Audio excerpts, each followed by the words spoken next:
Good morning, distinguished representatives, permanent representatives, delegates, Ambassador Isabelle Valois, Executive Secretary for Integral Development. Good morning to you all. I welcome you to this regular meeting of the Inter-American Council for Integral Development, the first formal meeting that I have the honor to chair. When Antigua and Barbuda assumed the chairmanship of this council, I said that development is not one subject among many in this organization. Development is indispensable to the strengthening of democracy, the protection of human rights, the maintenance of security, and the achievement of lasting stability. Today, we begin the practical work of giving effect to that conviction. I need not tell you that we are meeting at a difficult time for our hemisphere. Economic growth remains persistently low. Investment is cautious. Almost one worker in every two remains in informal employment. Small and vulnerable economies face these pressures with especially limited fiscal space and technical capacity. Yet the Americas possess exceptional resources, human talent, productive capacity, and access to major markets. Our task then is not simply to describe that potential again. We all know it well. It is to consider how cooperation can convert that potential into decent work, stronger enterprises, responsible investment, greater resilience, and opportunity that reaches people. Our business today is therefore both substantive and institutional. We will formally consider the proposed work plan for this semester. We will hear directly from practitioners and delegations, and we will install the permanent committees of the Council. With that purpose in mind, I declare the meeting open. Now, I'm advised by the Secretariat that the required quorum is present, and we may proceed with the consideration of the draft order of business. I now submit for the consideration of the Council the draft order of business contained in document CD/OD-173/26. And I ask, are there any observations or proposed amendments? I see none, and since there are no objections, the draft order of business is approved. We turn now to item 2, presentation and consideration of the draft work plan of the Inter-American Council for Integral Development for the period July to December 2026, and that is contained in document CD/doc.489/26 Rev 1. Before presenting it, I wish to place the informal consultation held on 21st July in its context. I convened that meeting to listen to delegations before bringing the work plan to this Council for formal consideration. It was not a decision-making meeting. The Chair's summary and follow-up circulated after that consultation is therefore exactly what its title states, a summary prepared under the authority of the Chair. It records my understanding of views and suggestions expressed during an informal exchange. It is not a negotiated text, and it is not binding, and it does not constitute formal conclusions or decisions of member states. However, I should tell you that I thought that the engagement in an informal setting was free, frank, and very helpful. Probably one of the most satisfying exchanges in the Organization of American States that I've had in the 11 years that I've been here. The Council is considering the work plan formally for the first time today. The informal discussion was nevertheless valuable, as I just said. Participating delegations indicated interest in a CIDI that gives greater prominence to development, makes better use of its sectorial and institutional machinery, engages relevant partners without displacing the authority of member states, and places greater emphasis on implementation, measurable results, and the effective use of limited resources. A number of delegations also identified subjects requiring further attention.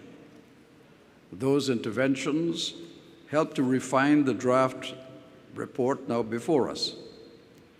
The proposed plan is selective because no 6-month chairmanship can responsibly attempt to cover every dimension of integral development. It is organized around a practical question, and that question is this: what conditions would enable productive enterprise and responsible investment to contribute more fully to integral development in the Americas?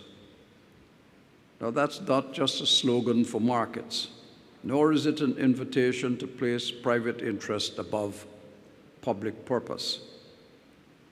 Business success is valuable, but it is most valuable when it contributes to decent work, enables micro, small, and medium-sized enterprises to formalize, obtain finance, and grow, respects workers, communities, and the environment, strengthens resilience, and shares prosperity more broadly. For the purposes of this semester's work, the draft uses 3 organizing pillars: certainty, capacity, and capital. They are an analytical framework for discussion, not an exhaustive definition of integral development. Certainty means clear, coherent, and predictable rules. Those rules must safeguard the public interest while allowing workers, enterprises, and investors to understand the conditions under which decisions are made. Capacity means people equipped with relevant skills, public institutions able to implement policy effectively, an enterprise capable of becoming formal, productive, competitive, and resilient. Both education and human development are central to that task. Capital means access to appropriate and probably affordable financing, and to the infrastructure that development requires, including digital connectivity, resilient ports, energy systems, and sound project preparation. For many member states, particularly the smaller ones, the obstacle is not only the availability of finance, but the capacity to prepare viable projects and reach the institutions that can support them. I know from personal experience that the lack of technical skill often hinders the getting a project to a bank because of the lack of skilled people who can put that project together to make it a bankable proposition. Sometimes the difficulty is as basic as that. Now, cooperation binds these 3 pillars together. No country can by itself meet every challenge of technological change, climate vulnerability, regulatory fragmentation, trade infrastructure, workforce preparation, or access to finance. The practical value of multilateralism is that it allows countries of different sizes and capacities to identify shared problems engage what works, and act together where collective action adds real value. The proposed method is deliberately interactive. CIDI meetings should not become a succession of prepared national statements, prepared in capital and read out here. We should hear briefly from people who confront these problems directly, reserve substantial time for exchange with member states, and identify practical possibilities that the Council and CEDI can examine within their mandates. The proposed program moves from today's framing discussion to labor informality and enterprise capacity, ports and the infrastructure of trade, regulatory certainty and the costs of fragmentation, and the mobilization of capital, including for digital transformation and resilient infrastructure. Engagement with permanent observers and other appropriate partners will examine how their cooperation can respond to priorities identified by member states. Importantly, the plan also remains open to matters that each delegation properly brings before this Council. Nothing is closed and everything is on the table. But the purpose is not to multiply meetings or documents. It is to improve the quality of our dialogue, connected to CIDI's permanent committees and sectoral processes, and help generate cooperation that delivers practical and measurable value. That is the draft work plan I placed before the Council. And I now would like to open the floor for any observations from member states. The floor is open.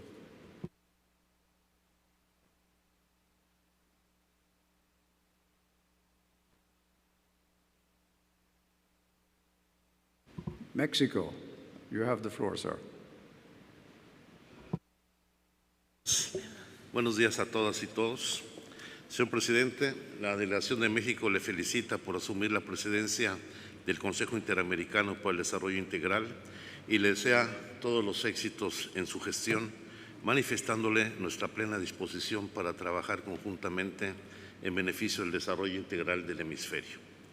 Agradecemos la presentación del Plan de Trabajo para el segundo semestre de 2026 y reconocemos su orientación práctica, así como el propósito de vincular la certeza normativa, el desarrollo de capacidades y la movilización de capital con la generación de empleo, oportunidades e inclusión. Valoramos en particular que se identifiquen como desafíos centrales la informalidad laboral, la formación profesional, la educación para el emprendimiento y la adaptación de nuestras economías y sociedades frente al acelerado desarrollo de la inteligencia artificial. Esta discusión resulta oportuna a la luz del reciente Foro Político de Alto Nivel para el Desarrollo Sostenible de 2026, celebrado en Nueva York del 7 al 15 de julio, en el que México participó y durante el cual se examinaron, entre otros, los objetivos relacionados con el agua, la energía, la infraestructura y las ciudades sostenibles. En un evento paralelo auspiciado por la Organización Internacional del Trabajo, se analizó cómo las inversiones en estos sectores pueden impulsar la creación de empleo, promover una transición justa y acelerar el cumplimiento de los objetivos del desarrollo sostenible. Esta perspectiva confirma que las decisiones sobre inversión e infraestructura no son neutrales desde el punto de vista social y laboral. Por el contrario, deben diseñarse deliberadamente para crear empleos de calidad, reducir desigualdades, ampliar las oportunidades y contribuir a una transición hacia economías más sostenibles que no dejen a nadie atrás. México considera que el éxito empresarial debe evaluarse no solo por la capacidad de traer inversiones, reducir la incertidumbre normativa o facilitar la formalización de las empresas, sino también por la calidad de los empleos y por la vigencia efectiva de los derechos de las personas trabajadoras. El crecimiento económico y la productividad adquieren pleno sentido cuando se traducen en trabajo decente, salarios dignos, protección social y mejores condiciones de vida. Estimamos importante que los trabajos del semestre incorporen de manera explícita cuestiones como la seguridad y la salud en el trabajo, la igualdad y la no discriminación, la libertad sindical, la negociación colectiva y el fortalecimiento de la inspección laboral. Estos elementos pueden abordarse especialmente durante la reunión dedicada a la informalidad y al desarrollo de capacidades previstas para septiembre, pero también deben estar presentes de manera transversal en las conversaciones sobre modernización portuaria, certeza normativa, inteligencia artificial y movilización de capital.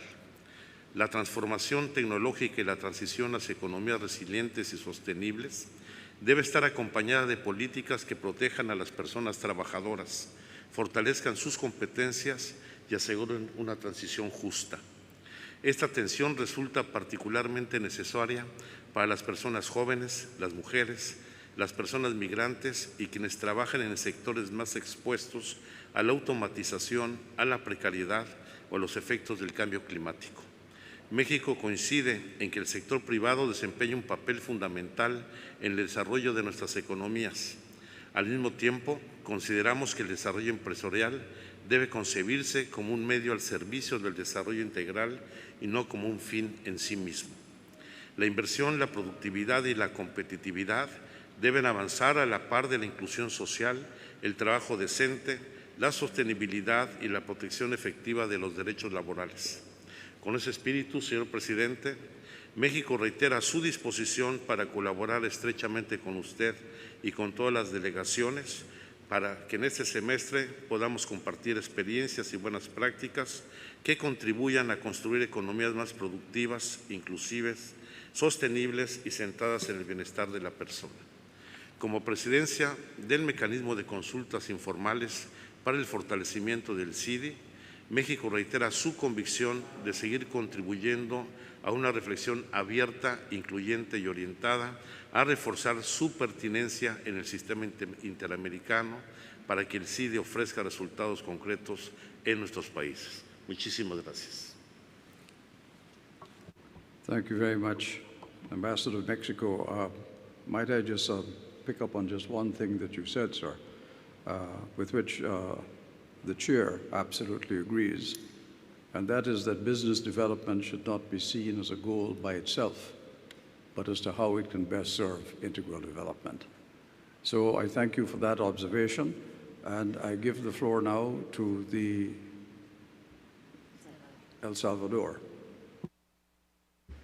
Muchas gracias, señor presidente. Mi delegación se une a las felicitaciones por verlo asumir la presidencia de este consejo y ofrecemos el apoyo de mi delegación a su gestión.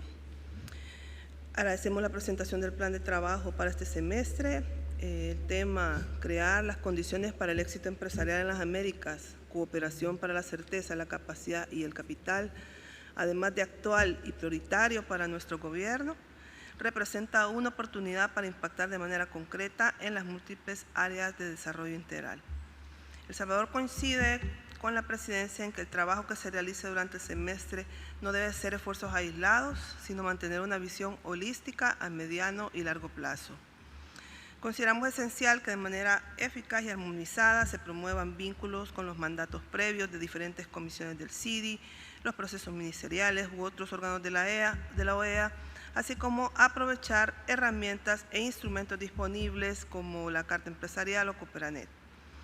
Promover diálogos informales permite fortalecer la calidad de las discusiones hacia formatos más dinámicos y facilitar un intercambio entre las delegaciones con miras a resultados tangibles que contribuyan a potenciar el trabajo del CIDI. Las acciones propuestas para fomentar de manera coordinada e integral la cooperación interamericana a través del impulso de alianzas multiactor son importantes como instrumentos para promover el intercambio de buenas prácticas y el desarrollo de capacidades que contribuyan al desarrollo integral de las Américas. Finalmente, reiteramos nuestra disposición de participar de manera activa en el cumplimiento de los objetivos propuestos en este plan de trabajo para contribuir a impulsar el desarrollo empresarial, la inversión, la innovación, la generación de capacidades en nuestra región como respuesta sostenible a los problemas estructurales de nuestro hemisferio que beneficien a toda la población, pero particularmente a las más vulnerables. Gracias, señor presidente. Ambassador Acevedo, thank you very much for that very useful contribution. And I now give the floor to the delegation of the Dominican Republic. Gracias, señor presidente. Buenos días para todas y todos. Permítame agradecerle la presentación de este plan de trabajo. República Dominicana valora la visión expresada en este documento orientado a obtener resultados concretos. De igual manera, valoramos la metodología innovadora presentada para poder abordar a cabalidad el tema central propuesto, crear las condiciones para el éxito empresarial en las Américas. Una cooperación práctica y tangible fortalece el papel del CIDI como un espacio donde las experiencias de cada país pueden beneficiar a todos, entendiendo que la cooperación hemisférica genera su mayor valor cuando responde a necesidades concretas de los países miembros. Acogemos con especial interés el énfasis que el programa otorga a las micro, pequeñas y medianas empresas. Como bien señala el documento, las MIPYMES constituyen la mayor parte del tejido empresarial de América Latina y el Caribe y representan un motor fundamental para la generación de empleo, la innovación y el crecimiento económico. Precisamente por ello, consideramos que el CIDI puede aportar un importante valor agregado, promoviendo el intercambio de experiencias sobre la formalización empresarial, el acceso al financiamiento, el fortalecimiento de capacidades, la transformación digital y la adopción de nuevas tecnologías, incluida la inteligencia artificial, de manera que nuestras MIPYMES puedan integrarse con mayor éxito a las cadenas de valor, ampliar su acceso a los mercados y aprovechar las oportunidades que ofrece la economía digital. Estos son ámbitos en los que la cooperación hemisférica puede traducirse en resultados concretos para nuestros países. Señor presidente, si al finalizar este semestre podemos identificar un resultado concreto, nos gustaría que pudiéramos decir que el CIDI fortaleció su capacidad para conectar las necesidades de los Estados miembros con soluciones prácticas, promoviendo nuevas alianzas, intercambios técnicos y proyectos de cooperación que continúen produciendo resultados más allá de este periodo presidencial. Finalmente, deseamos reiterarle nuestro apoyo para el éxito de su gestión y expresar la disposición de la República Dominicana de trabajar constructivamente con usted, con la CEDI y con las demás delegaciones para que este programa de trabajo contribuya a fortalecer la cooperación interamericana y el desarrollo integral de nuestros pueblos. Muchas gracias. Thank you very much, Dominican Republic, for both those commitments that you've just made, which we will take on board, and also for the suggestions that you've made, which I should tell you that in my discussions in the last few days with both the CIDI chair and the Secretariat of CIDI, these are points that have already been taken on board, strengthened by what you say today, and will continue to receive active consideration. So now I give the floor to Ecuador.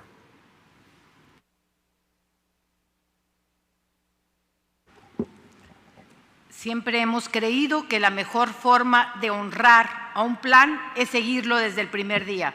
Usted ha hecho una propuesta muy interesante y muy retadora. Nos ha pedido que no vengamos a leer documentos. Por eso vamos a exponer esas ideas sin la lectura de ningún documento. Simplemente queremos felicitarle, señor presidente, saludar a la mesa que hoy le acompaña y también a todos los colegas, y buscando la metodología o el nombre de la metodología bajo la cual vamos a guiarnos bajo su liderazgo, creemos ante todo que es un nuevo estilo de diálogo político para el desarrollo. Aplaudimos estas 3C, en donde se incorpora claramente esa confianza dada por la certeza que nos tiene que dar la institucionalidad, la legalidad en el manejo de las inversiones, el que se sepa que democráticamente puede haber inversiones seguras en nuestro país, el conocimiento y las capacitaciones para enfrentar los retos y, por supuesto, el respeto a los capitales y su destino. Agradecemos esa visión social, no solo de crecimiento económico, sino desarrollo que usted ha planteado, y asumimos su metodología como un gran reto, el de un diálogo político estructurado desde la apertura de las ideas para los consensos. Muchas gracias y felicidades, señor presidente. Thank you very much, and may I thank you very much for those words, and assure you that my hope is that we will always have open exchanges, not necessarily those that are read from the piece of paper, though I know that sometimes they're very necessary for people to record positions. But I think the best discussions we will have are those in which we throw the paper away and have a frank conversation based on experiences that have been garnered in the time that people have been toiling in the vineyards of both CIDI and CEATAL to see how we can make this enterprise better than it is. And you've indicated some key points, which I think we must continue to bear in mind.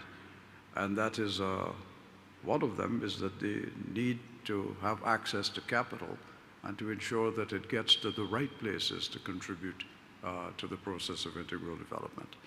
And now I give the floor to the distinguished representative of Brazil.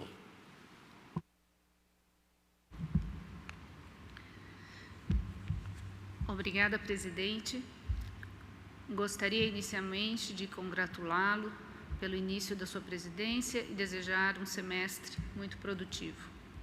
Conte sempre com o apoio e a participação construtiva do Brasil neste Conselho.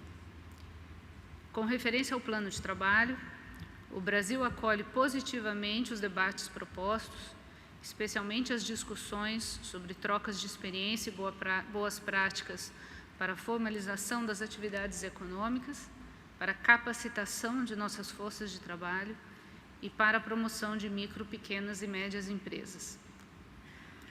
O Brasil também parabeniza a presidência pelas modalidades de trabalho propostas, pautadas pela busca de resultados concretos, com ênfase nas oportunidades de cooperação. Essa é, para o Brasil, a principal vocação do Pilar de Desenvolvimento Integral da OEA. Estamos seguros de que, sob sua liderança e no formato proposto, ao final deste semestre, colheremos os frutos da cooperação hemisférica com foco na melhora da vida dos nossos povos, principalmente os grupos menos favorecidos e mais vulneráveis. Muito obrigada.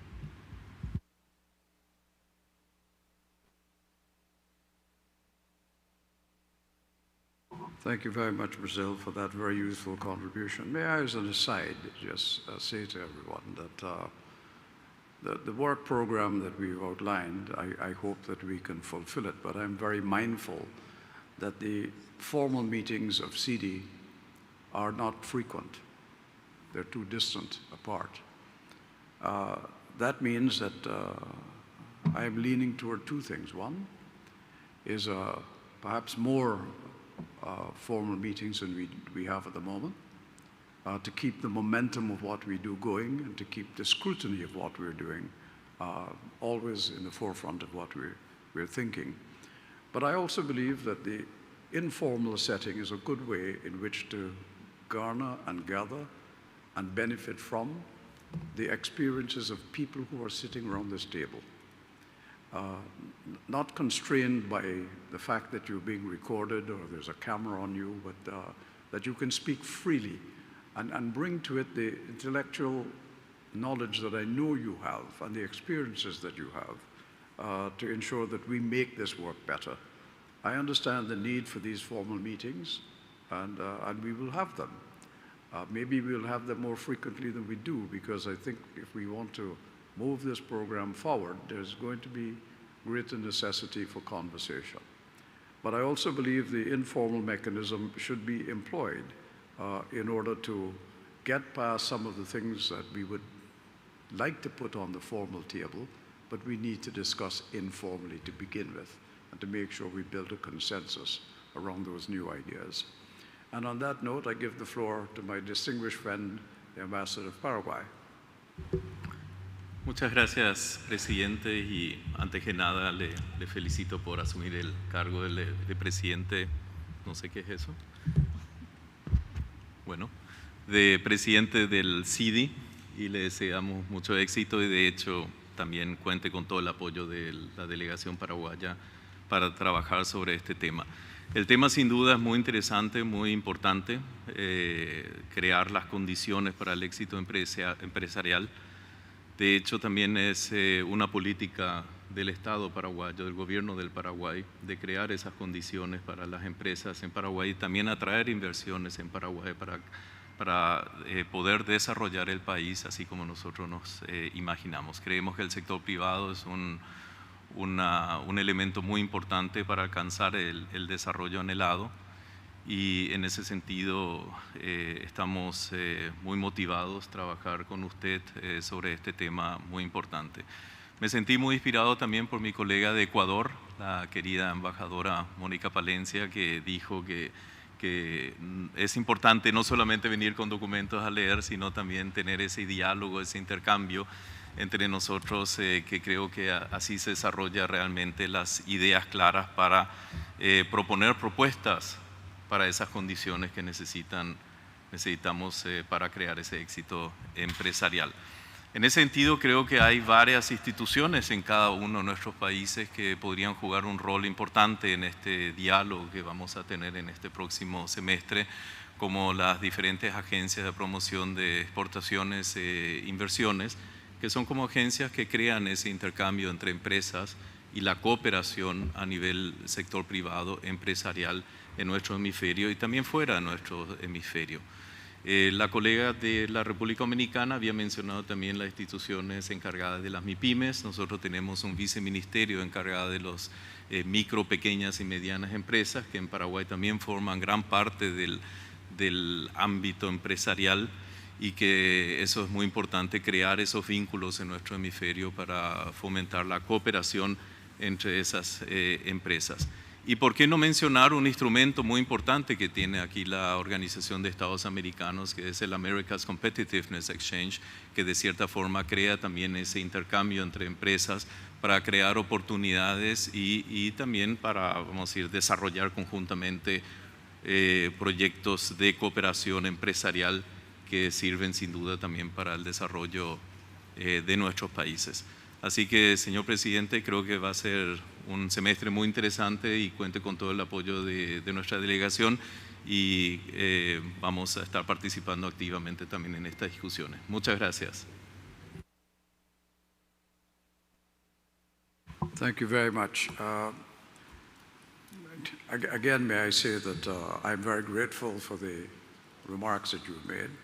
I agree with you entirely that there is institutional knowledge within our communities of a peculiar kind that would benefit from interactions with financial institutions.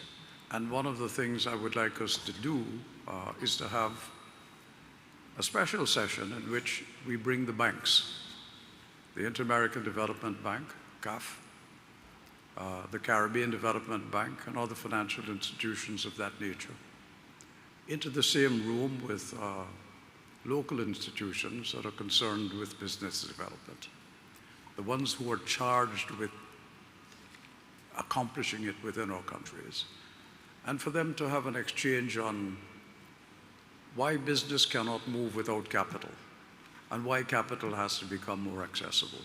And let our institutions understand what the banks are saying in terms of how they want to see projects developed to make them bankable.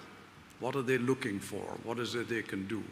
And what, if anything, is the training we need to start to develop to ensure our local institutions can respond to those needs in order to access the capital they want for development? I think all of these are, what we must do is to look at what we can do practically. What out of a discussion, what ideas and plans can come out of it that we can move forward. And I therefore think the avenues that you have identified are right, and we should find a way of bringing those things together. On the work plan, we'd already talked about bringing together the institutions, the banking institutions, for a conversation. We need to have that conversation. But we also need the banks to talk to the local institutions as well. And we may have to start by doing that on a regional basis, representatives of regional groups talking with the financial and development institutions. But we've got to get into that dialogue, which is not taking place at the moment. It happens once in a while. It's not structured, it's not regular, and it's not yet delivered the kind of results that we'd like to see. So if we can work on all of that together, that would be great. And I will lean on you, Paraguay, when the time comes. I know who your president is. I know where he's worked in the past. I know his experience, and I understand his approach to these matters. His outlook on this would be very valuable. One of these days, if he's available, maybe we can bring him here to talk to all of us about, no, I'm serious, about, and I know what he's accomplished, as I said. So let us see whether we can learn from that experience too. So thank you very much for all of that. And I thank you all for the contributions that you've made. I thank all the delegations for their observations and for the constructive manner in which the draft work plan has been considered. So if there are no objections, the draft plan contained in document CD/doc 489/26-Rev1 is approved. Approved. Now that the work plan is adopted as the framework for the Council's work during the second semester of 2026, I just want to emphasize that it does not prevent Member States from proposing other matters in accordance with the rules of procedure. It is very important that new ideas, new approaches be put on the table for full consideration. We are at a different time in the world. There is no such thing as a bad idea. Now, I'd like to go on, if I may, to item 3, which is the dialogue among member states setting the course. What would it take to achieve business success in the Americas? And on that substantive item, the Secretariat has distributed the concept note contained in document CD/INF.723/26. This is not intended to be a sequence of prepared statements. We seek a direct exchange on where the path from economic potential to productive investment, stronger enterprises, and formal employment breaks down, and on what political cooperation through CIDI can do to help. In other words, to stop it from breaking down and putting it always on a progressive track. Now, to assist us, we are joined by 4 panelists whose perspectives are different, but I understand they're complementary. Mr. Nicolo Jaligo, and you will forgive me, sir, if I got that name spelled, the pronunciation incorrectly. He heads the Science, Technology, Innovation, Technological Extension, and Entrepreneurial Unit in ECLAC's Division of Production, Productivity, and Management. He brings a regional perspective on the institutional and policy constraints that limit productive investment and business growth, and on the role of innovation in raising productivity and creating quality employment. Now, to start this off, based on ECLAC's regional analysis, I'd like to put to Mr. Gligo, and again, I apologize if I mispronounce your name, sir, but based on ECLAC's regional analysis, the question I'd like to put to you to start off this discussion is what policy or institutional bottleneck most significantly constrains productivity, enhancing investment, and business growth in Latin America and the Caribbean? And what practical form of cooperation through CIDI could help countries overcome it and generate more quality employment? You have the floor, sir. And I hope the question was not too complex or complicated. Muy buenos días. Primero quiero asegurarme que me están escuchando.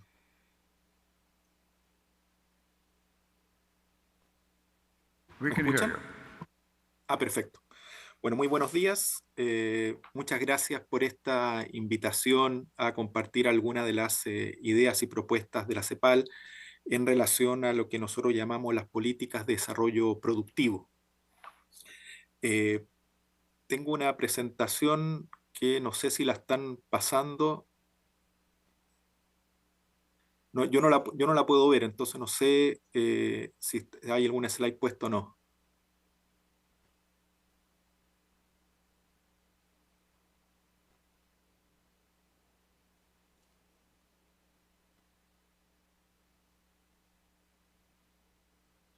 ¿Alguien me podría decir si es que están pasando la slide? Adelante, por favor. Continúe, la podemos ver. ¿Sí? Ok. Ahí la estoy viendo, muchas gracias. Bueno, la siguiente, por favor.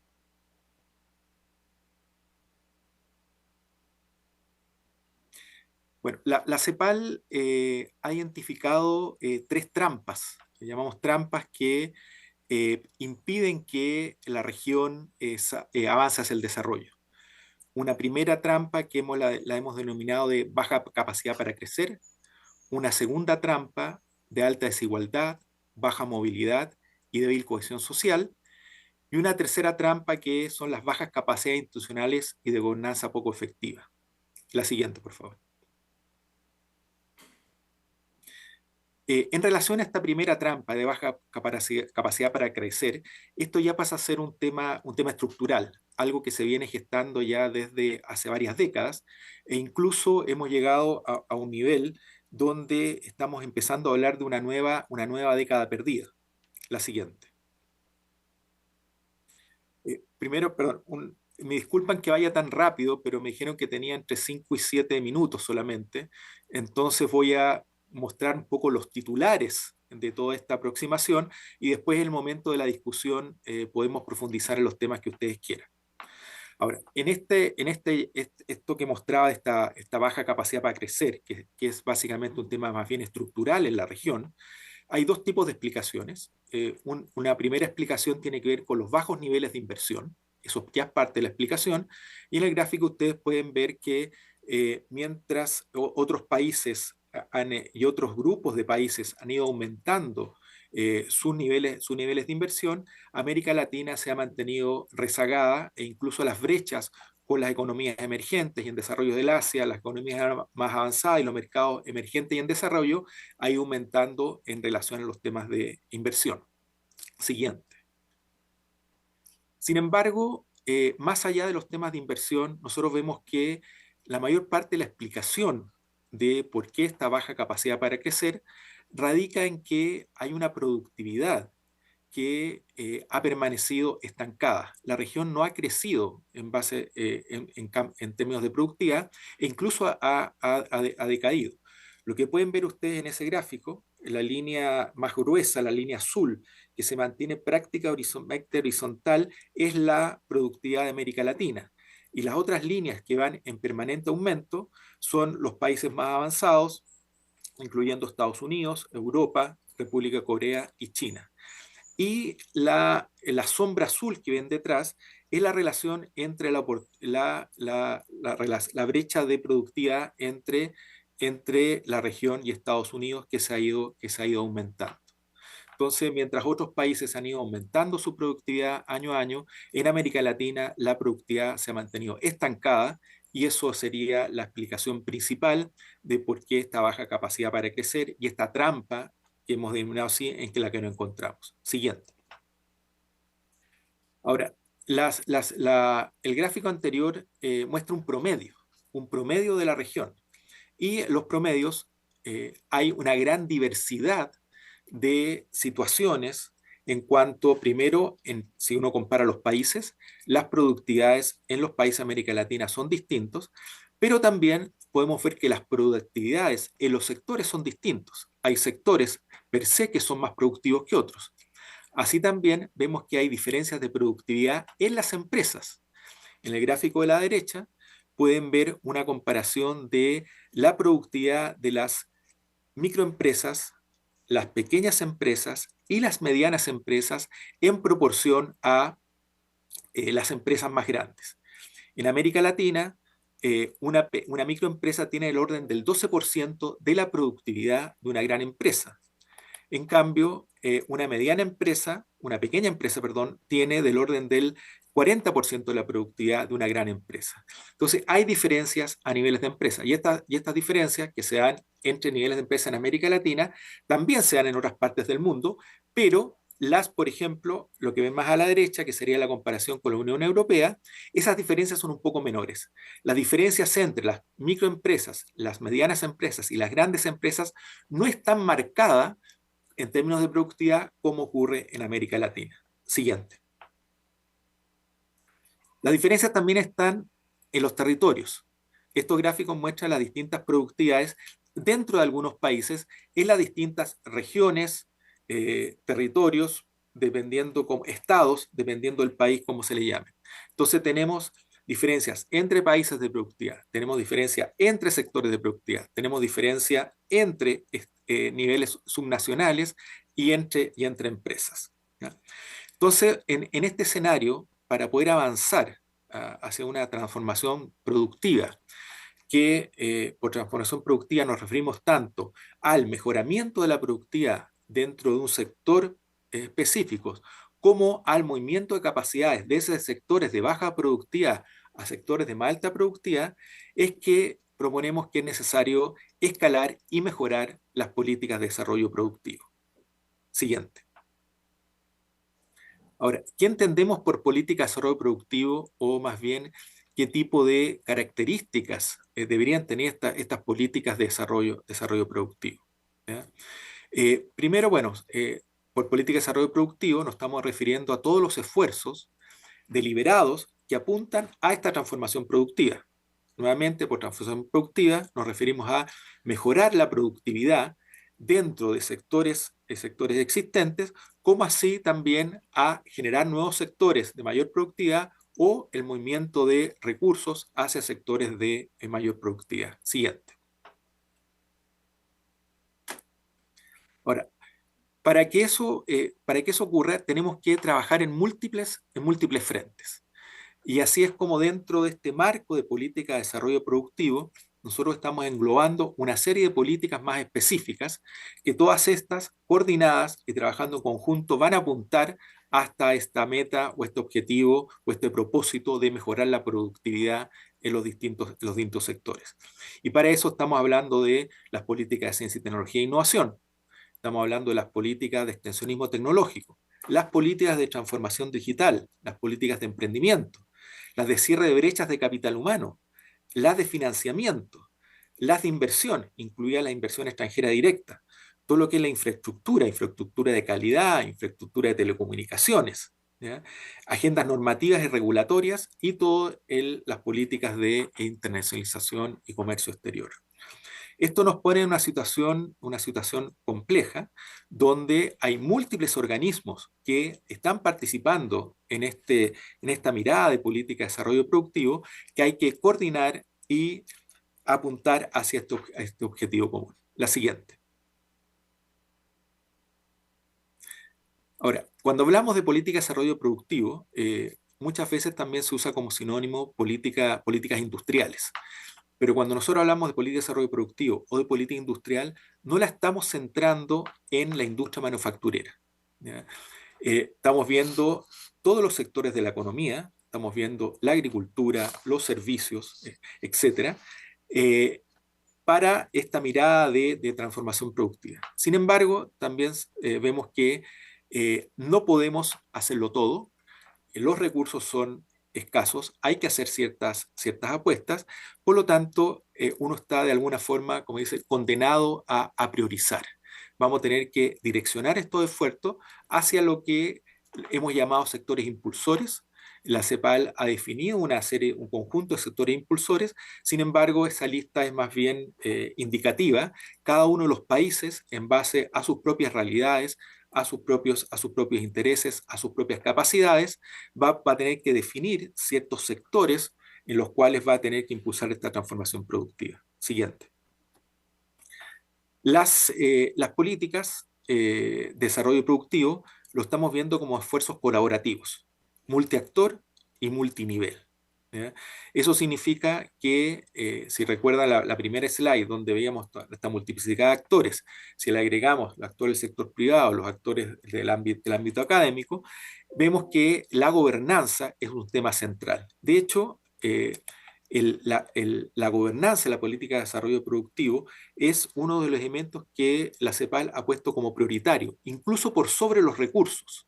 La CEPAL dice que antes de subsidios, antes de recursos, hay que tener una gobernanza, una coordinación que nos permita alinear a todos los actores, alinear todos los esfuerzos, hacer definiciones, tener prioridades y luego de eso poder impulsar con los recursos de la política. Siguiente.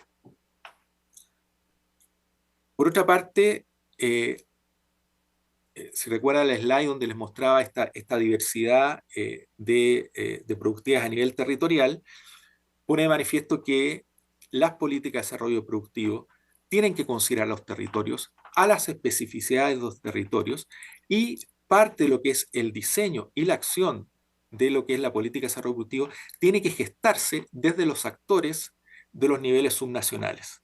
Desde la CEPAL estamos haciendo un esfuerzo importante en trabajar con los niveles subnacionales. De hecho, hemos creado una red de gobiernos subnacionales para el desarrollo productivo, porque estamos convencidos de que hay que trabajar a nivel local, las políticas nacionales tienen que bajar a los territorios y la política tiene que gestarse desde los territorios y coordinarse con las políticas nacionales. Siguiente. Perdón, sí, anterior. Un antes. Eso, muchas gracias. Por otra parte, creemos que un mecanismo relevante, un mecanismo importante, un mecanismo práctico para impulsar estas políticas son las iniciativas clúster y lo que hemos llamado iniciativas de articulación productiva. Creemos que son herramientas efectivas, son formas en que se puede gestar en forma práctica la gobernanza y la coordinación del nivel de todos los actores, en particular desde el sector privado, en relación con el sector público y otros actores relevantes. Siguiente. Y para ir cerrando, una última mirada, una última característica que deberían tener estas políticas de desarrollo productivo es el enfoque hacia la internacionalización. Y cuando hablamos de internacionalización, perdón, no solamente nos estamos refiriendo a la relación con los mercados internacionales, con el comercio exterior, con las importaciones, con las exportaciones y con la atracción de inversiones, sino que también estamos hablando de una integración a nivel de agendas y políticas de desarrollo productivo. Creemos que los países tenemos que buscar agendas comunes que nos den posibilidades de ampliar mercado y de mejorar como región. Y es ahí donde paso a tratar de contestar la última pregunta, que era cuál era el rol que podía tomar la OEA y podía tomar el CIDE, y creo que está en eso. Uno de los desafíos más importantes y también uno de los desafíos más complejos pasa por esta coordinación a nivel regional y en particular en el ámbito de las políticas de desarrollo productivo. Tenemos que generar capacidades, tenemos que generar agendas comunes, proyectos comunes, generar escala y también utilizar estos mecanismos para conectarnos con otras regiones del mundo, aprovechar las políticas de desarrollo productivo que están haciendo los países más desarrollados, vemos cómo nosotros podemos subirnos a ese tren y eso es parte del trabajo que creo que se puede hacer en organismos y instancias como el CIDE. Con esto cierro esta intervención. Ahí están los documentos en los cuales son documentos nuevos de CEPAL, donde está toda la explicación y todo el desarrollo de lo que les he presentado. Nuevamente, dado el poco tiempo que tenía, creo que era importante mostrarles los titulares de estas temáticas para después, en la medida que se abre este espacio para conversación, podemos ir profundizando en algunos de estos temas u otros que ustedes quisieran. Muchas gracias.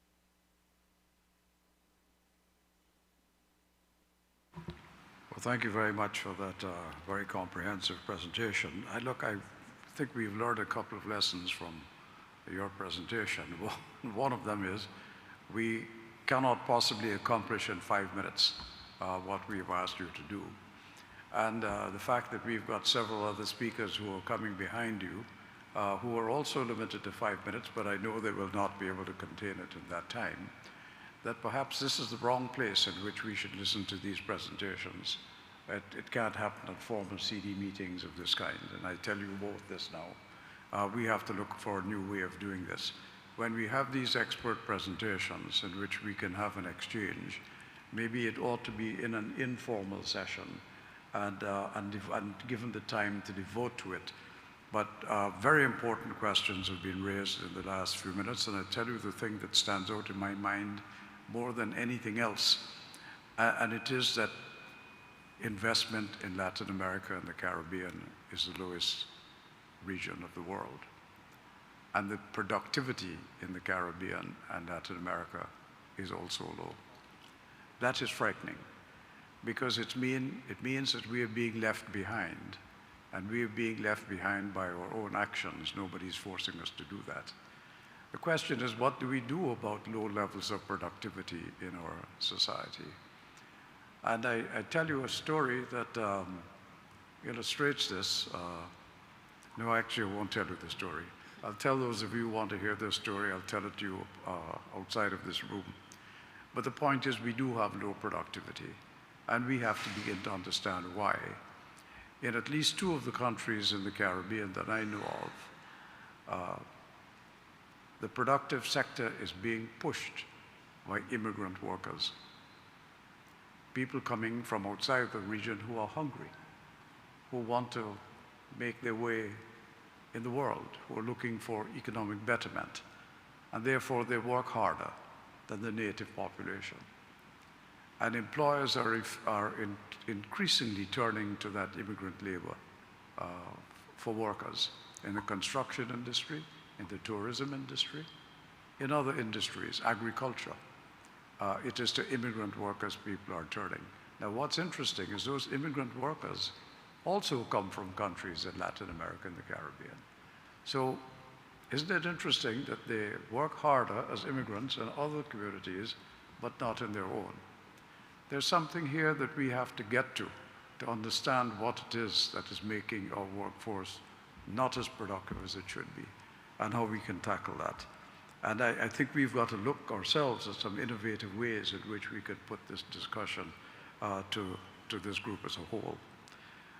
Having said that, let me move on with the agenda because we're running out of time, and introduce Dr. Daniel Funes de Rioja, who's the president of the Business Technical Advisory Committee on Labor Matters.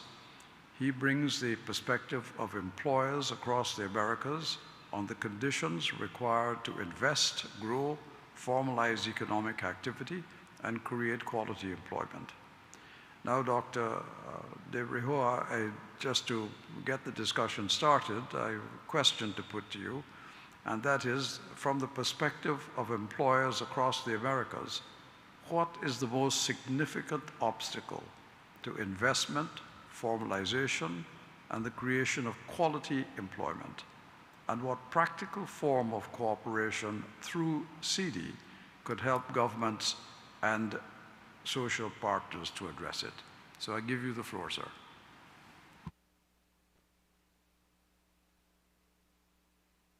Y a usted como presidente la oportunidad para CEATAL como Comité Técnico Empresarial en Asuntos Laborales de la OEA de podernos expresar y decirle claramente que esto lo hacemos en base a una colaboración estrecha de mis colegas de la mesa, el documento elaborado por la Confederación de Empleadores del Caribe y la declaración de Punta Cana de la Reunión Regional de las Américas de la OIT del 2025.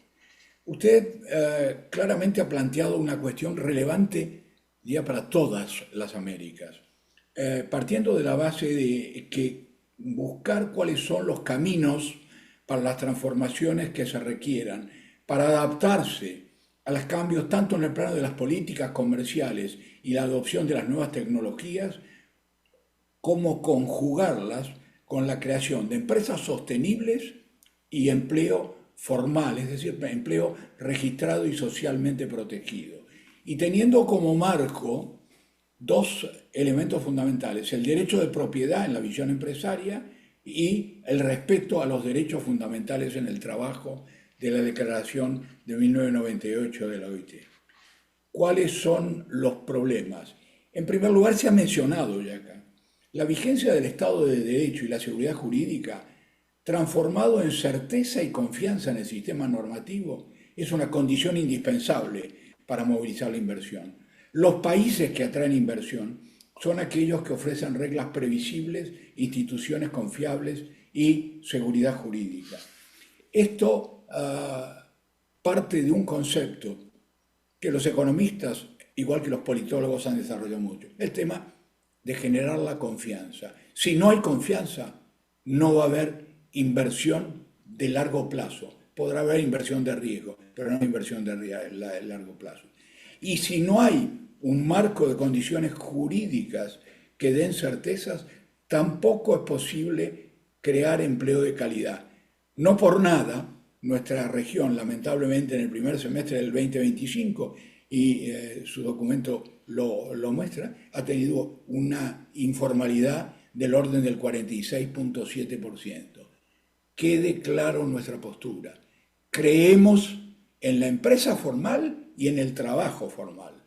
Ahora, esto tenemos que mirarlo no solo desde la visión del crecimiento de la inversión necesaria, sino también de todos los procesos de reconversión o adaptación que las nuevas demandas tecnológicas y de mercado están planteando y que exigen que reformas estructurales, a caminos, mecanismos de acceso a las nuevas tecnologías y los mercados, y desde ya, y usted lo señaló, al crédito, es decir, al financiamiento, además a la desburocratización, hacer las cosas lo más sencillo posible, no ilegales, sino legales, porque la ilegalidad termina siendo producto de la anomia o del incumplimiento.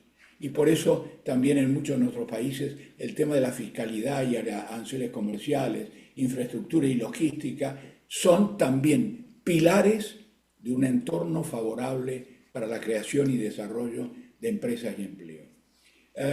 Es imprescindible que estos procesos tengan en cuenta la realidad, dimensión y posible proyección de los países de nuestra región. Y creo que tenemos que tener conciencia más que nunca de que la OEA es el gran foro de las Américas y que debemos mirarlo con una visión integral e integradora, complementaria de nuestras producciones. Esto no quiere decir exclusividad de mercados, quiere decir visión común y propuestas o soluciones adecuadas en función de las características de cada país, pero también de la dimensión de las empresas.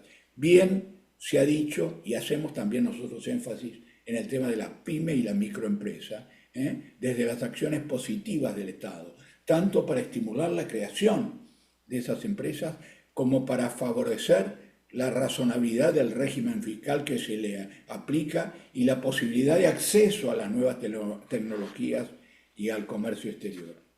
Hemos hablado de un entorno que los gobiernos deben garantizar como del necesario. Haciendo énfasis en la creación de empresas, tenemos que particularizar en un tema que ustedes también han tocado en los conceptos introductorios: educación y formación profesional. Sin educación y formación profesional no se crea el entorno cultural y la iniciativa necesaria para el respeto, ni al derecho de propiedad, ni a los derechos laborales, ni obviamente a los marcos que nos guían o dentro de los cuales tenemos que guiarnos en nuestros países y en nuestras relaciones entre países. La OIT ha recopilado y sistematizado los principales informes técnicos que se publicaron entre 2023 y 2026 sobre el tema empleo. El Foro Económico Mundial proyecta en su informe sobre el futuro del empleo la creación de 170 millones de trabajo y la eliminación de 82. Es decir, saldo neto, 78 millones de empleos nuevos para 2030. Señala que el 39% de las competencias clave del mercado laboral cambiarán para entonces, por lo que estima que en un 77% el porcentaje de empleadores que planean implementar programas de upskilling. McKinsey en Estados Unidos dice que hay que automatizar más del 57% de las horas de trabajo y que la demanda de soporte en materia de inteligencia artificial se multiplicó por 7 en 2 años. Y esto no puede ser un tema ajeno a las Américas, sino que tenemos que tenerlo en cuenta. La OCDE en su informe sobre inteligencia artificial, empleo de calidad e inclusividad, afirmaba que el 27% del empleo en los países de la OCDE enfrentaba alto riesgo de automatización, mientras que el 80% de los trabajadores que usaban inteligencia artificial reportan mejor desempeño. En todo caso, dichos informes tienen un dato contundente. Entre el 40 y el 57% de las horas de trabajo son técnicamente automatizables.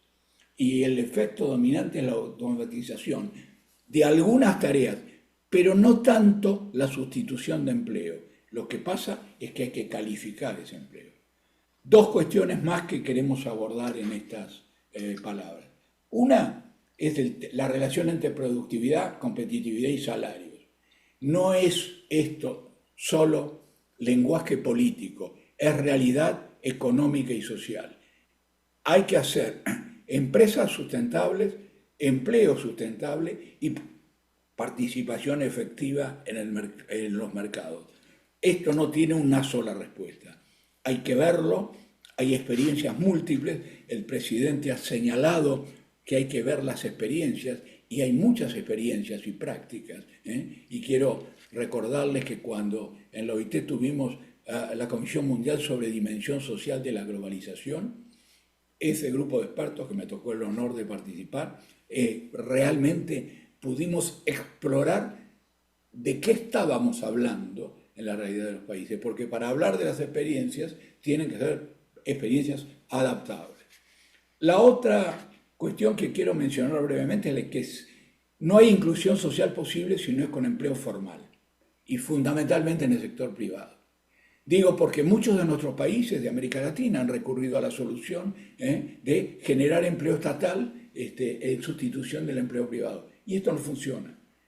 Realmente debemos superar esas cuestiones que no son meramente económicas, son también culturales y educativas. Y por eso debemos recurrir, y celebro que estén hablando no solo en este informe del CIDI, sino en la conversación que acaban de mantener previo a estas intervenciones, en que es fundamental compartir las mejores experiencias y prácticas para hacerlas posibles y eficaces. Estamos seguros que las Américas tienen una oportunidad histórica. La combinación del nearshoring, transición energética, digitalización e integración regional en el marco de modelos de desarrollo productivo y del capital humano pueden convertir a la región en uno de los polos de crecimiento más importantes del mundo, siempre que se fortalezcan los pilares de certeza, confianza, capacidad e inversión de capital identificados por el CIDI. Muchas gracias. Thank you very much. Well, that was a most interesting presentation. And again, I think the format in which we are hearing these things, we need to adjust in order to give both the presenters and us an opportunity for greater exchange and a better opportunity to understand all of the presentations that are being made. But Dr. Rioja makes, in my view, a number of very important points. The words that stand out to me listening to him was, one, trust. Trust is critically important for investment. If the conditions within a country have no certainty, if the politics of the place is so unstable that it renders economic investment risky, people will not invest. Therefore, the institutions and the institutional underpinnings have to be in place to do that. That's one thing. The other point he made about automation, that the way to deal with automation is not to disregard it, but to upgrade the skills of those who are being displaced so that they still can continue to be employed and to operate in business. And that's a big challenge, I suspect, for all of us. And the third thing, which I know in many small countries is a big difficulty, and it is that the public sector is employing more and more people in order to reduce unemployment in their countries because the private sector is not able to take up the slack. The result of that is the call on government expenditure is far greater at a time when government income is being reduced, and the challenges that face governments in all of this, including looking after the aging population, for whom pensions and health care becomes a greater demand, but with a less taxation base on which the governments can get that revenue to build better hospitals, to provide better facilities. All of these are difficulties too. And so that question of how we get around the public sector having to create employment that the private sector is not able to do is a real problem that faces many of us, and I know it faces small countries in particular. But I thank you for that. You've given us a lot of food for thought. And I would ask you, sir, if you could just wait for a few minutes while we hear the next presentation and to participate in whatever discussion that might arise out of that. Our next presenter is Dr. Demi Sinanand, who is the Executive Director of the Caribbean Export Development Agency. Now, Dr. Sinanand offers an implementation perspective from the Caribbean on strengthening firms, improving export readiness, attracting investment, and connecting MSMEs with technical and financial support. And again, I'll follow the format that we've been doing so far, Dr. Sinanand, by putting a question to you. Based on the experience of your agency, where does the path from a promising MSME to an investment-ready, export-capable business most often break down? And what practical form of hemispheric cooperation would do most to close that gap, particularly for small and vulnerable economies? So I open the floor to you, Dr. Sinanand. Much, Chairman Saunders, Ambassador Saunders. I really appreciate the opportunity to speak in front of this in front of the delegates here this morning. I do concur with your assessment that, this is a very wide topic. The good thing is that I am speaking third, so a lot of what I was going to cover has been covered to a certain extent by my previous colleagues. But I do want to focus a bit on the Caribbean experience, and I think I will be able to stick to my 5 minutes, and I will try my best to do so. So what we have to do is really look at the context of the Caribbean region, especially the Caribbean region private sector, is that a vast majority of businesses in the region are considered micro, small, and medium-sized enterprises. Even some of what we in the region would consider large firms, if you were to plug them into any other ecosystem in the world, they would automatically be captured as a medium or small enterprise. So we immediately recognize that there's an issue of scale. Because many of our private sectors are small and medium-sized enterprises, they face problems of scale in terms of cost, in terms of profitability, in terms of access to finance, in terms of access to resources. If you look at investment, one of the major issues that small and medium-sized enterprises in the Caribbean face is they do not have availability or access to patient growth capital. The reason for that is the firms are just too small individually to justify the cost of investing in the Caribbean region. Capital providers, if they're looking at an investment size of $1 million, it's the same cost and due diligence for an investment size of much larger. So right away, we face the problem of scale in terms of accessing patient capital. There's also the availability of patient capital in the Caribbean region. Unfortunately, in the Caribbean region, small and medium-sized enterprises have to rely on traditional sources of financing, which are banks, credit unions, and friends and family. We do not have a mature market for equity investments. We do not have a mature market for venture capital.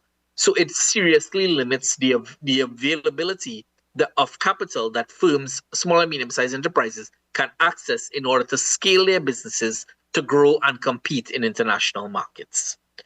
We also have the problem of bankability. The question that you noted notes that we have a lot of promising businesses in the region. We have a lot of good ideas. We have a lot of good businesses. But unfortunately, the reality is that a good business does not translate into an investable business. So we have to strive to make our small and medium-sized enterprises in the region bankable.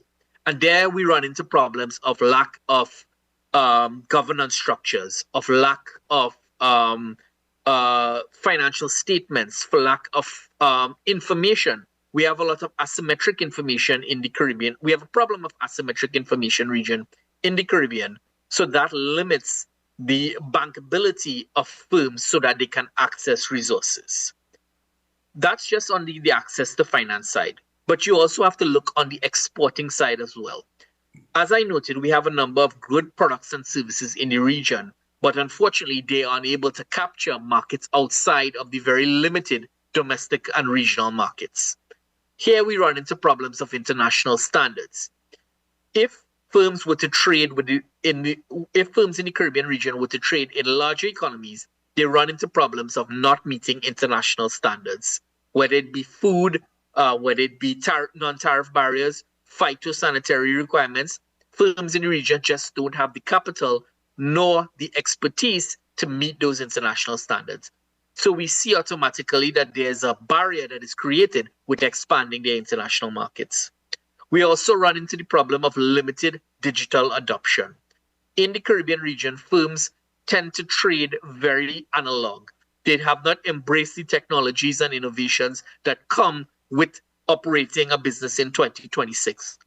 So for example, AI, we're seeing things like blockchain technologies, these types of innovations are being readily embraced in other regions in the world, but unfortunately in the Caribbean region, they are not widely adopted for, again, a number of reasons that we can get into, lack of capital, lack of innovation, lack of capacity amongst business owners. These are some of the issues that are really facing. So we have to look at how we can increase digital penetration among small and medium-sized enterprises in the Caribbean region. One final thing I want to touch on as well is transportation and logistics. Trading in the Caribbean region across borders is very expensive. Many of the countries in the Caribbean region are small island developing states, so they are geographically, I don't want to say isolated, but they have to invest very heavily in shipping. And unfortunately, shipping costs in the region are very expensive. When you compound that with the issue of scale, you realize that firms, when they are trading across borders, they don't have enough volume of trade to really fill a container to justify the economies of scale that comes with shipping. So that immediately puts them at a competitive disadvantage. So we have to look at what can we do to solve the transportation and logistics problem. And it's not just from a goods point of view, but from a services point of view as well. Because as we all know, moving people across the region in the Caribbean is very expensive. So these are some of the challenges that the regions face. I also wanted to tackle the second part of your question is what can we do? What we need to do is really an issue of coordination. We have a number of solutions that are put forth in the region, that help, that are funded by IDB, that are funded by CAF, that are funded by the EU. But unfortunately, many of these programs work in isolation. And many of the times we are reinventing the wheel. We are doing work that has already been done. And we are not coordinating the solutions that are presented to small and medium-sized enterprises. If we want to get a strong pipeline of businesses that can be investable, bankable, and can export across borders, we have to coordinate the support that we are providing to them to make sure that there are no gaps in the support and that they can take advantage of it and grow and scale their businesses. So what we really need is a year-round pipeline of projects, of businesses that we can continue to present to investors to attract that capital into the region, rather than isolated single solutions that are being provided across. And this is something I think CIDI can really help with in terms of bringing the partners together and really coordinating an approach that can really benefit the micro, small, and medium-sized enterprises of the Caribbean region. So I will stop there. I hope I stayed within my 5 minutes, and I'll be very happy to answer any questions that may arise. Thank you very much. Well, Dr. Sinanan, thank you very much for that perspective of the problems of the Caribbean countries in relation to all of this. I was surprised that I did not hear you use one word, and well, two words really, encapsulating one idea, and that was regional integration. You talked about the fact that we don't have a capital market, and that is true. We have very nascent capital markets in, I think, 3 countries, but we have no Caribbean capital market. That means the resources of the region are not being put into one place where investment in businesses across the region could take place.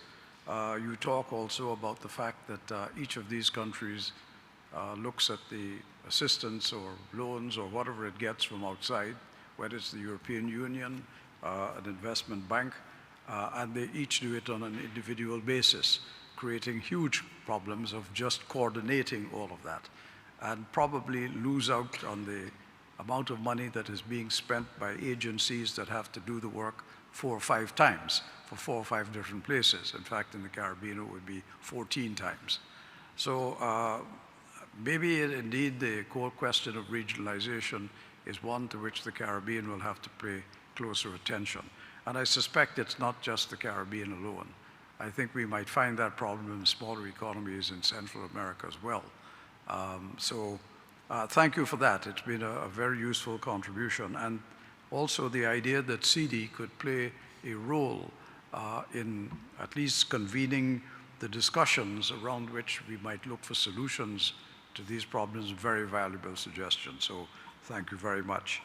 I now will move on to the person who is going to be faced with implementing many of the things that all 3 of you have said this morning, and who's fresh to the task. But because she is fresh, she brings a new energy to the work of CIDI, and she brings a wealth of experience, both from civil society and also from government, in order to advance the work of CIDI. And the most important thing is that her heart is in the right place. And that is Ambassador Isabel Valois, the Executive Secretary for Integral Development. And as I just described what I thought she brings to it, so I will now give her the floor. And if I may, I will use the same format that I've used so far, which is to put a question to you, Ambassador Valois, from CIDI's vantage point. What is the most consequential gap between what member states need and what development cooperation currently delivers?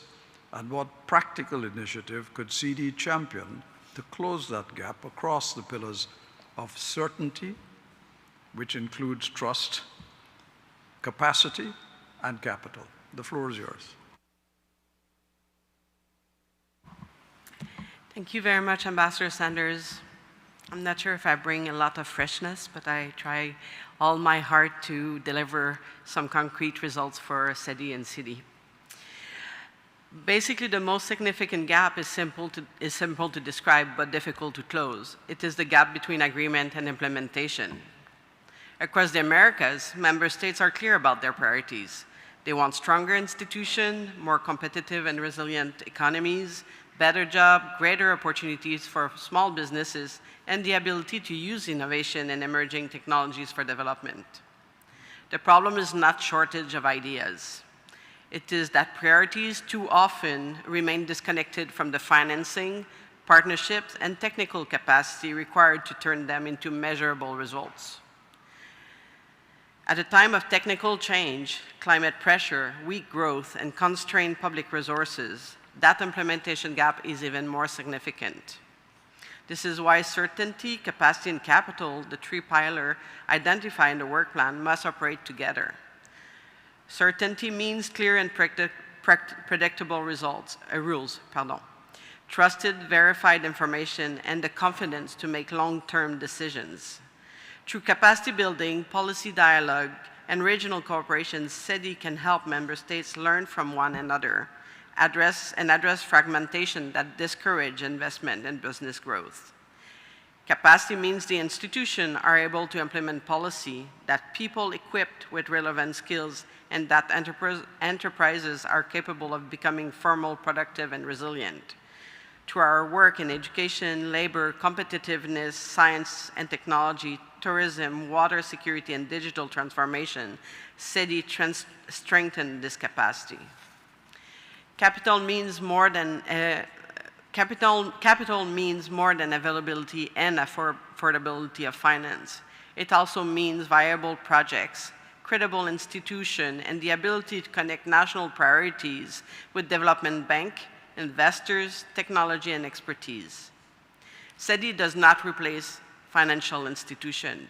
It can support member states in engaging them engaging them with stronger innovative proposition and the right partnerships. But these pillars will not close the implementation gap if they remain separate conversations. Therefore, I believe the most critical initiative CIDI could champion is more structured follow-through, connecting the priorities identified by member states with CEDI existing programs, technical networks, and development partners. Rather than creating new mechanisms, we can make better use of existing ones. CIDI providing political guidance and CEDI supporting practical follow-through and measurable outcomes. The Trifino region show what's possible, a collaborative effort that has improved water security for more than 12,000 people and strengthened sustainable management across 7,200 hectares. The American Competitive Exchange, better known as ACE program, illustrates this approach, connecting more than 1,500 leaders and generating over 900 partnership and investments, policy reform, technology transfer, and institutional cooperation. Likewise, our small business development centers show how proven models can be scaled up across countries to strengthen entrepreneurship. The opportunity now is to connect these efforts more deliberately. CIDI can provide the political direction to member states. CEDI can bring together technical capacity and partnership, and our regional and international partners can mobilize knowledge and capital. That is the OAS comparative advantage, the ability to bring development, cooperation, innovation, partnership building, and political dialogue into one framework, connecting ideas to action and action to results. Ultimately, success should be measured by results. Stronger institution, deeper partnership, greater investment, and expanded opportunity across the Americas. I firmly believe CIDI should advance a focused set of strategic priorities from conversation to implementation. Credibility grows when commitments are matched by visible action and tangible results. By doing so, we will make multilateral cooperation more practical, more responsive, and more effective, transforming certainty into confidence, capacity into capability, and capital into opportunity. Convening creates alignment, implementation creates impact. That is the promise to this Council. CEDI remains committed to helping translate shared ambition into tangible results. Je vous remercie beaucoup. Thank you. Muchas gracias. Muito obrigada. Thank you very much, Ambassador Valois. Well, colleagues, I think we've heard some complementary perspectives, the experience of employers who make investment and employment decisions, the implementation experience of firms seeking to become export-ready, and CEDI's hemispheric view of cooperation in practice. And that, of course, is the main body of our work, how to make sure that indeed we turn cooperation into practice. Now I want to open the floor for a direct exchange between member states and the panelists. Delegations are invited to contribute to what we've heard. I ask that you keep the interventions as limited as possible, but do not restrict yourself from making them. So the floor is open, and I invite anybody who wishes to either make a contribution to the discussion or put any questions to the panelists that we have heard.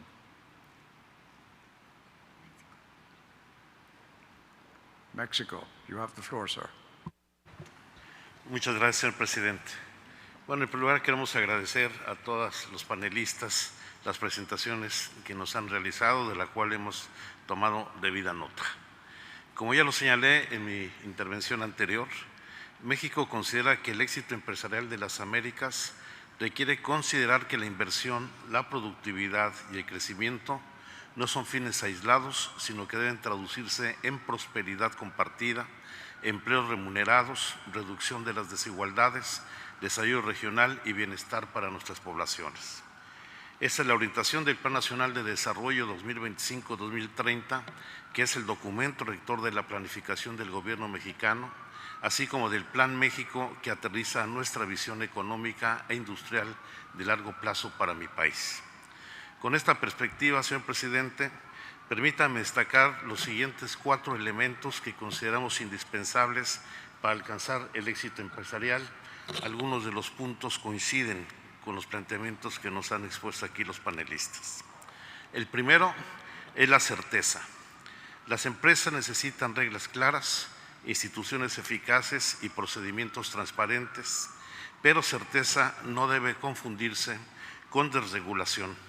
Significa simplificar y digitalizar trámites, combatir la corrupción, reducir tiempos y costos administrativos y al mismo tiempo preservar la capacidad del Estado para proteger el interés público, los derechos laborales, las comunidades y el medio ambiente. La experiencia mexicana muestra que la certidumbre jurídica puede acompañarse de una estrategia de largo plazo orientada al empleo digno y al bienestar. El segundo elemento es fortalecer nuestras capacidades productivas. Para México, atraer capital no basta si la inversión permanece desconectada de las economías locales. Debemos integrar a las micro, pequeñas y medianas empresas en las cadenas de valor, aumentar el contenido nacional y regional, facilitar su acceso al crédito, la tecnología y los mercados, y vincular la educación y la capacitación con las vocaciones productivas de cada territorio. Se requiere una mayor articulación entre los sectores público, privado, académico y social para generar y transferir conocimiento, desarrollar tecnologías y evitar que la transformación digital amplíe las brechas de desigualdad existentes. La tercera condición es colocar el trabajo digno en el centro. La vía más sostenible hacia la formalización consiste en que ésta produzca beneficios tangibles para los trabajadores y empresas, acceso a la seguridad social, financiamiento, capacitación, mayor productividad y oportunidades de crecimiento. La política laboral mexicana reconoce el derecho a un salario suficiente, a la igualdad salarial, a la capacitación, a jornadas y descansos legales y a la libertad de asociación. Por ello, el éxito empresarial debe medirse también por la calidad del empleo que genera y por su contribución a una transición justa frente a la automatización y el cambio climático. Finalmente, y el cuarto elemento, es que debemos movilizar inversión pública y privada hacia la infraestructura y productos y proyectos que eleven el bienestar. La inversión pública debe detonar y orientar la inversión privada, especialmente en energía, agua, conectividad, transporte, salud y educación. Para convertir el capital disponible en proyectos concretos, nuestros países requieren no solo recursos, sino mayores capacidades para formular proyectos financiables, evaluar riesgos y aprovechar la asistencia técnica de los bancos de desarrollo. Estimados colegas, para México el desarrollo debe basarse en empresas más productivas y competitivas, sí, pero también en sociedades más justas, mayor inversión, pero vinculada con el desarrollo local, innovación, pero con inclusión y crecimiento convertido en bienestar y en derechos. La cooperación regional debe coadyuvar en este camino mediante el intercambio de soluciones entre pares, la cooperación sur-sur y triangular, la preparación conjunta de proyectos y la construcción de alianzas con los bancos de desarrollo, las organizaciones de trabajadores y empleadores, el sector privado y la academia. El CIDI puede ser la punta de lanza en estos esfuerzos y cuenten con México para alcanzarlo. Muchas gracias.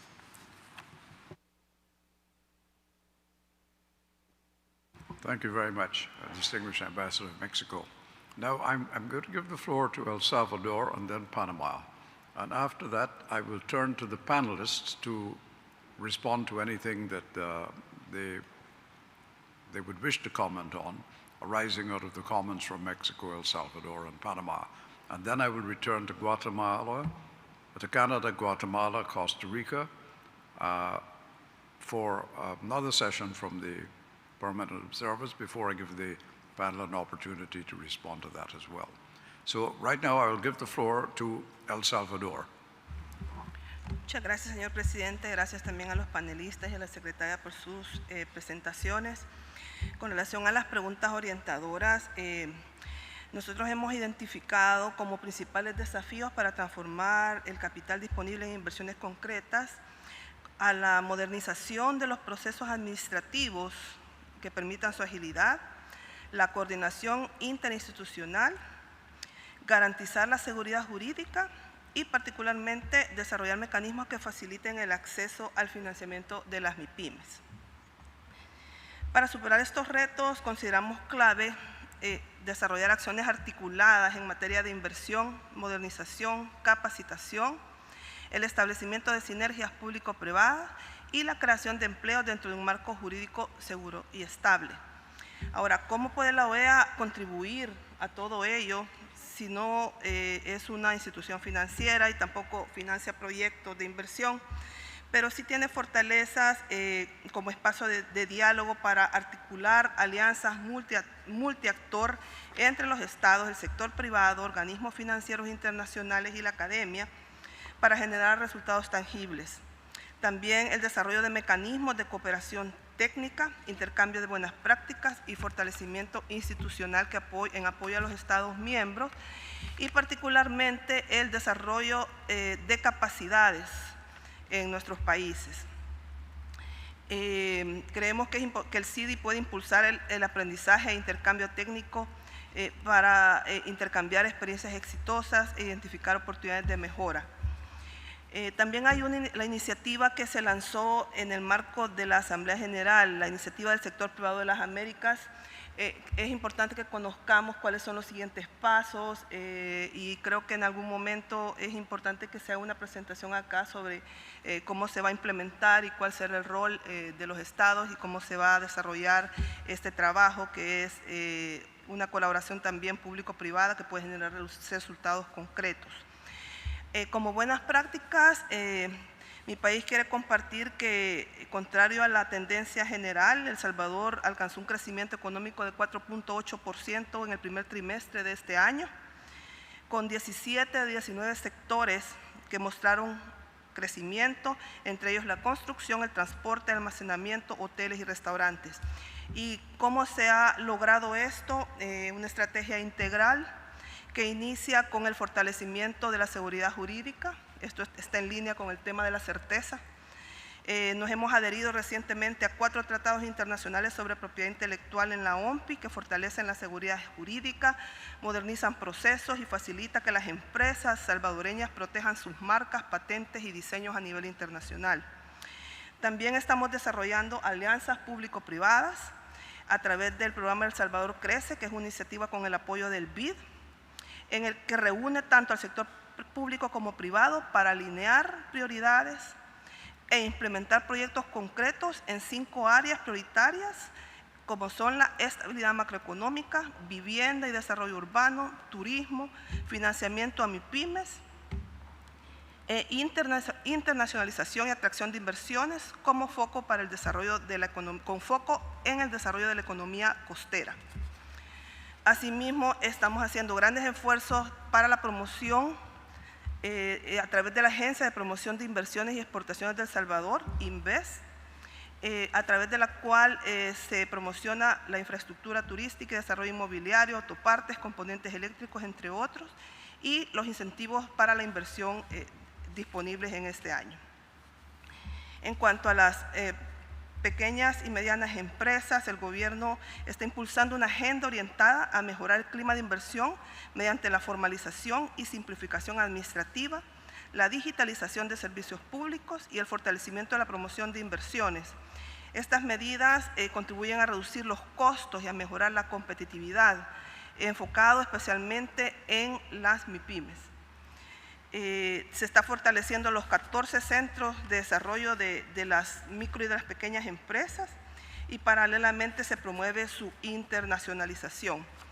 Y definitivamente la OEA también tiene ya un plan de trabajo de MIPYMES 2024-2027, que creo que debemos trabajar en esa línea. Si es una prioridad identificada, se debe dar seguimiento a ese plan de trabajo para obtener resultados concretos en esta área.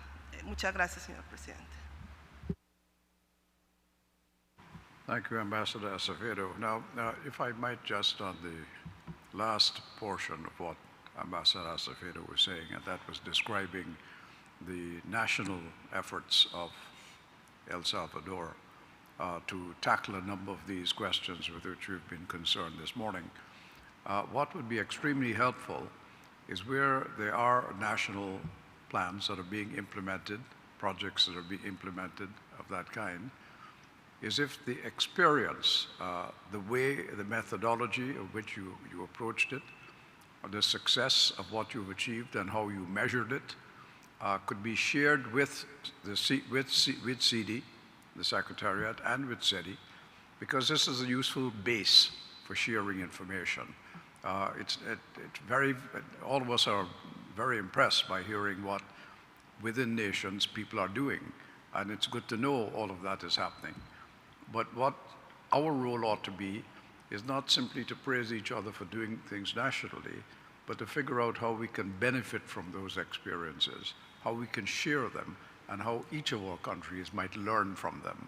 So I think if I could ask that, for instance, El Salvador could share those things with us. What are the projects you'll be doing? What is the methodology you used? How have you tested its success? And so that we ourselves can see how best we might be able to implement that into a broader scheme of things for all of our countries as a whole. Now I'll open the floor, if I may. I did say I would end with Panama. Yeah. With Panama, you next, and then the panelists. Buenos días. Muchas gracias, señor presidente. En nombre de la embajadora Delgado y pues del equipo de la Misión Permanente de Panamá, les deseamos el mayor de los éxitos durante su presidencia. Cuenta con nosotros para apoyarlo en su gestión. Panamá les agradece también a la presidencia por la convocatoria a este diálogo y valora las reflexiones y enfoques compartidos por los panelistas. Para Panamá, abordar el éxito empresarial al servicio del desarrollo requiere precisamente que estos tres pilares presentados avancen de manera articulada. La inversión necesita condiciones de certeza y previsibilidad. Las empresas requieren capital humano preparado y capacidad para crecer. Y las oportunidades económicas necesitan acceso a financiamiento que permita convertirlas en proyectos. En esta dirección, Panamá también ha venido impulsando la modernización de su infraestructura logística y comercial, así como acciones orientadas a facilitar el comercio y mejorar los procesos aduaneros. De igual manera, nuestra política económica ha otorgado especial importancia a la reactivación del sector productivo. Los datos recientes muestran una expansión del empleo formal. De acuerdo a cifras del Ministerio de Trabajo y Desarrollo Laboral de Panamá, a mayo de este año se registraban 892.567 trabajadores formales en la empresa privada, el nivel más alto registrado hasta este momento. Estos avances, sin embargo, conviven con un desafío estructural que continúa requiriendo nuestra atención, que por supuesto es la informalidad laboral, ya mencionada también por los panelistas. Por ello, para Panamá avanzar hacia la formalización requiere ir más allá del cumplimiento de procedimientos administrativos. Consideramos que la formalización debe ofrecer beneficios concretos y perceptibles para los trabajadores y para las micro, pequeñas y medianas empresas. Esto implica facilitar el acceso a financiamiento, capacitación, asistencia técnica, digitalización, protección y nuevos mercados. Panamá en ese sentido ha avanzado en esa dirección mediante instrumentos de apoyo a las MIPYMES que vinculan la formalización con oportunidades de capacitación, asistencia empresarial y acceso a mecanismos financieros. Señor presidente, estos desafíos no pueden abordarse exclusivamente desde una perspectiva nacional. Las empresas, los mercados y las cadenas de valor trascienden nuestras fronteras y nuestras respuestas deben conocer esa realidad. Panamá considera que existe un espacio importante para profundizar la cooperación hemisférica mediante el intercambio de buenas prácticas, la digitalización y una mayor interoperabilidad entre nuestros países, facilitando que las MIPYMES puedan formalizarse. En anteriores intercambios de este Consejo, Panamá ha destacado precisamente la importancia de avanzar hacia una mayor interoperabilidad digital y de promover la incorporación de las micros, pequeñas y medianas empresas, particularmente aquellas lideradas por mujeres y jóvenes, a las oportunidades que ofrece la integración productiva regional. En definitiva, y para concluir, señor presidente, consideramos que certeza, capacidad y capital deben reforzarse mutuamente y que la cooperación hemisférica puede multiplicar los resultados de nuestros esfuerzos nacionales, permitiendo compartir experiencias, adaptar soluciones y generar mejores condiciones para que la inversión, las empresas y el empleo contribuyan efectivamente al desarrollo de nuestros países. Panamá reitera su disposición a contribuir activamente a este diálogo y a la nueva metodología propuesta por la Presidencia y a las conversaciones que se tengan a lo largo de este semestre. Muchas gracias. Thank you very much. The distinguished representative of Panama, who also, I should say, in the informal discussions that we had early this week, was an active participant with some very good ideas that I think helped to improve the work plan that I had put forward, but also I think helped to generate discussion in the informal setting amongst our delegations. But I'd like now to ask the panelists if they would like to respond to anything that they've heard here this morning that would either strengthen their own positions or perhaps correct misconceptions or provide clarification, anything you wish to do. So who's first? Right.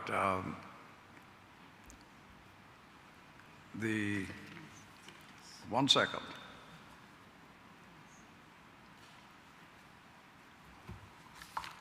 My handwriting is the most disgraceful thing. It's worse than a doctor's. I can't even understand it half the time. Dr. Fuentes de Rioja, you have the floor, sir.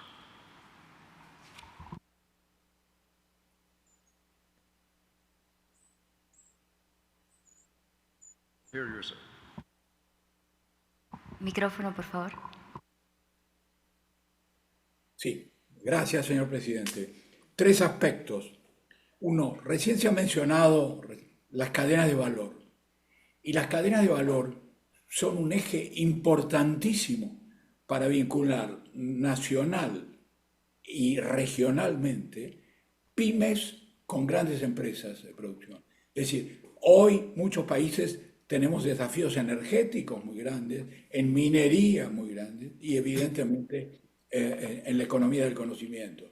Pero en realidad estos no se autoabastecen, sino que o resuelven sus problemas y muchas veces con provisiones y servicios que vienen de otras regiones del mundo y no de nuestra propia región, para lo cual destaco que aguas arriba y aguas abajo, las cadenas de valor son importantísimas, no solo desde el punto de vista industrial, sino también desde el punto de vista del comercio y de los servicios.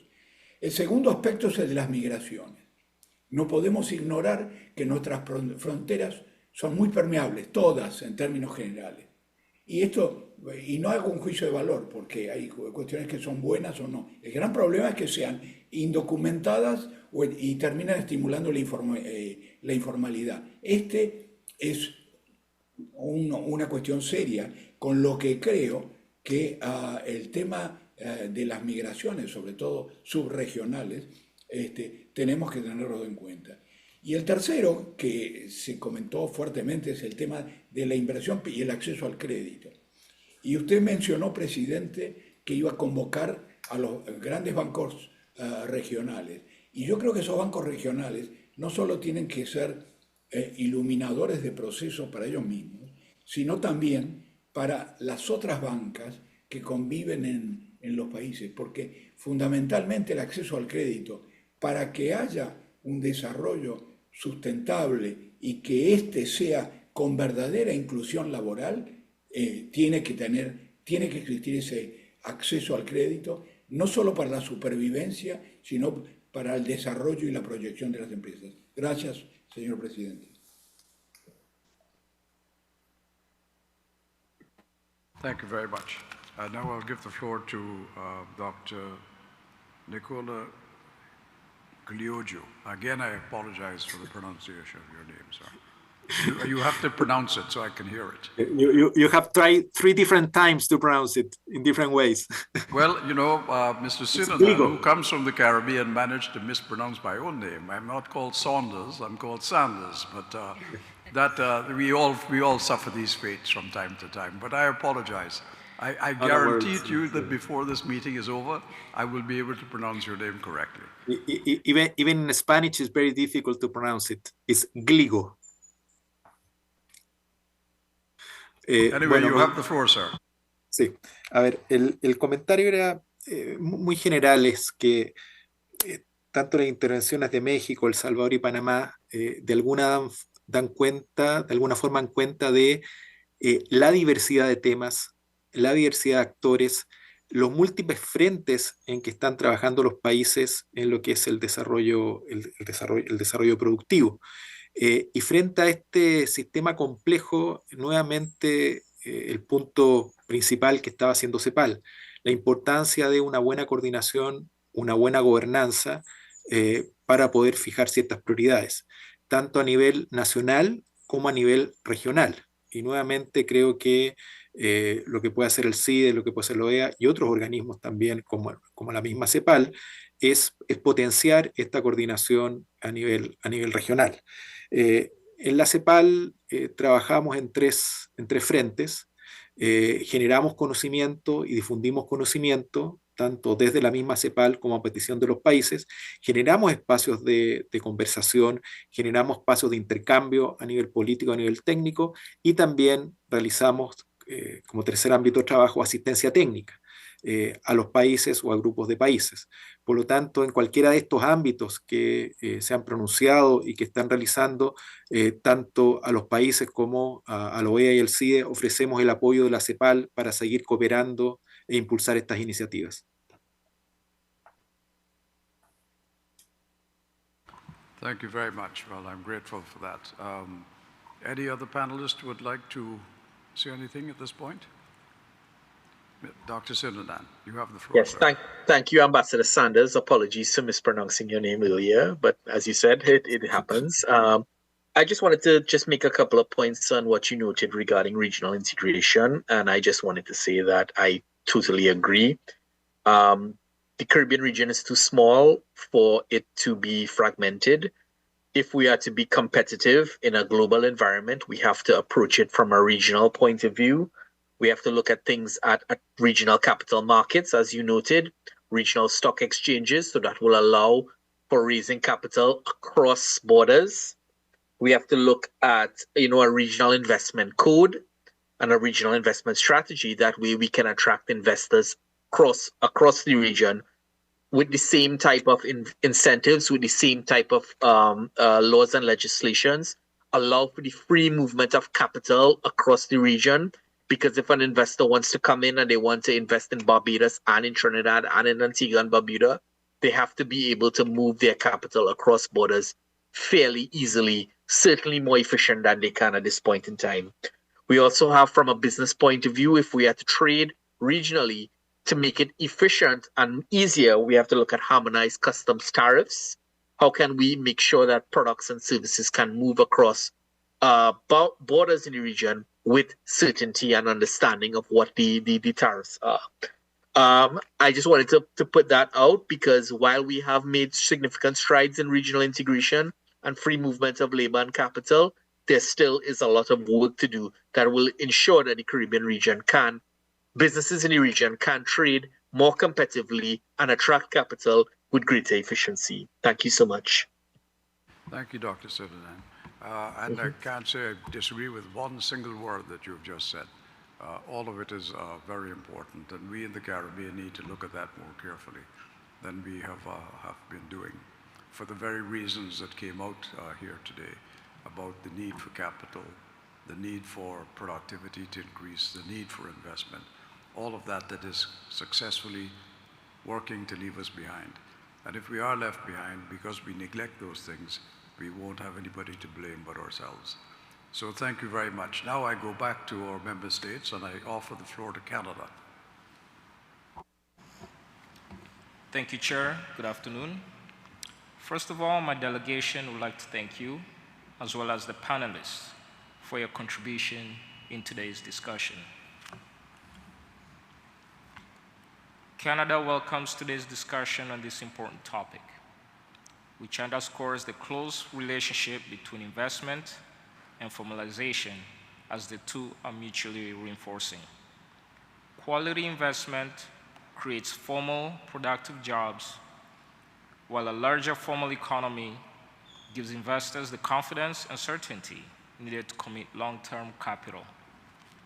We believe the most decisive barrier to translating available capital into investment is regulatory and institutional predictability.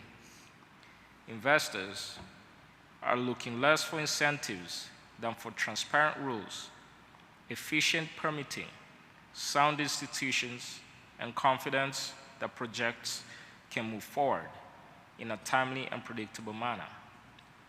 Canada also recognizes that the challenge is often not solely the availability of capital, but the ability to mobilize investment at scale. Strong enabling environments, sound regulatory institutional frameworks, robust project preparation, and a pipeline of investment-ready projects are essential to attracting private capital. Efforts to strengthen project preparation and de-risk investments can help unlock financing, increase investor confidence, and translate investment commitments into tangible economic and development outcomes. Canada's experience also suggests that formalization is most successful when it is made simpler and more rewarding, rather than relying primarily on enforcement.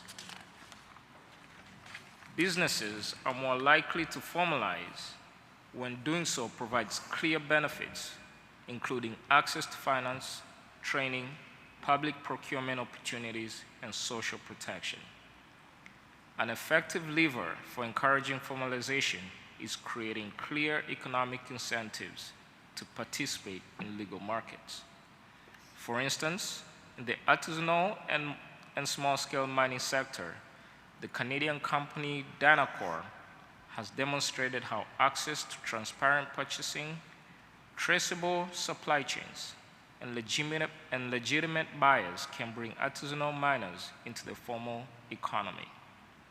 By making formal participation economically attractive, this model helps to improve livelihoods, reduce reliance on illicit trading networks, and illustrates how responsible market access can drive formalization at scale. The challenges raised today also require regional solutions.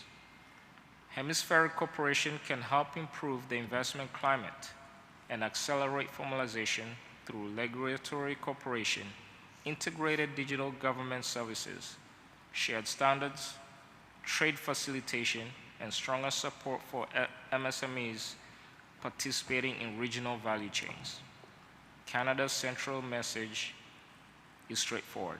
Strong institutions are the foundation of both investment and formalization. When governments provide predictable policy environments and make formal economic participation easier and more valuable, they create the conditions for sustainable, inclusive, and resilient economic growth across the Americas. Thank you, Chair. Thank you very much, Canada. Might I say the same thing to Canada that I said to El Salvador? Where there are examples within your country of successes that you've just described in some cases, it would be useful if that could be made available to the Secretariat in terms of what projects it is, why you consider it to be successful, what the methodology was used, and how you tested it, so that we can learn from it. It's very nice to hear about it, but it would be much more useful if we could learn from it.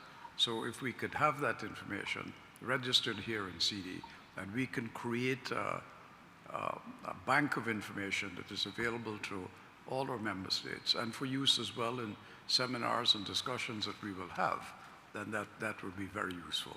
So thank you very much, Canada. And now I give the floor to Guatemala. Buenas tardes a todos. Señor Presidente, la Delegación de Guatemala agradece la convocatoria de esta sesión y felicita a la Presidencia por la presentación de su plan de trabajo para el segundo semestre del 2026. Valoramos especialmente que este se articule alrededor de una pregunta concreta: ¿qué se necesita para alcanzar el éxito empresarial en las Américas? Para Guatemala, el éxito empresarial no debe entenderse únicamente como el crecimiento de las empresas o el aumento de la inversión. Debe traducirse en desarrollo integral, generación de empleo formal y digno, incorporación de mayor agregado y creación de oportunidades que alcancen a todos los sectores de la sociedad. En consecuencia, debe medirse también por su contribución a una prosperidad más inclusiva, equitativa y sostenible. Coincidimos con la Presidencia en que la certeza, la capacidad y el capital constituyen tres condiciones fundamentales para avanzar en esa dirección. En primer lugar, la certeza requiere marcos regulatorios claros y predecibles, transparencia, seguridad jurídica y procesos administrativos eficientes. El propósito no debe ser únicamente reducir trámites, sino establecer reglas que protejan el interés público y que al mismo tiempo otorguen confianza a quienes deseen emprender, invertir y generar empleo. La continuidad y coherencia de las políticas públicas también resultan esenciales para construir relaciones de largo plazo con el sector productivo. En segundo lugar, desarrollar capacidades significa invertir en las personas y en las empresas.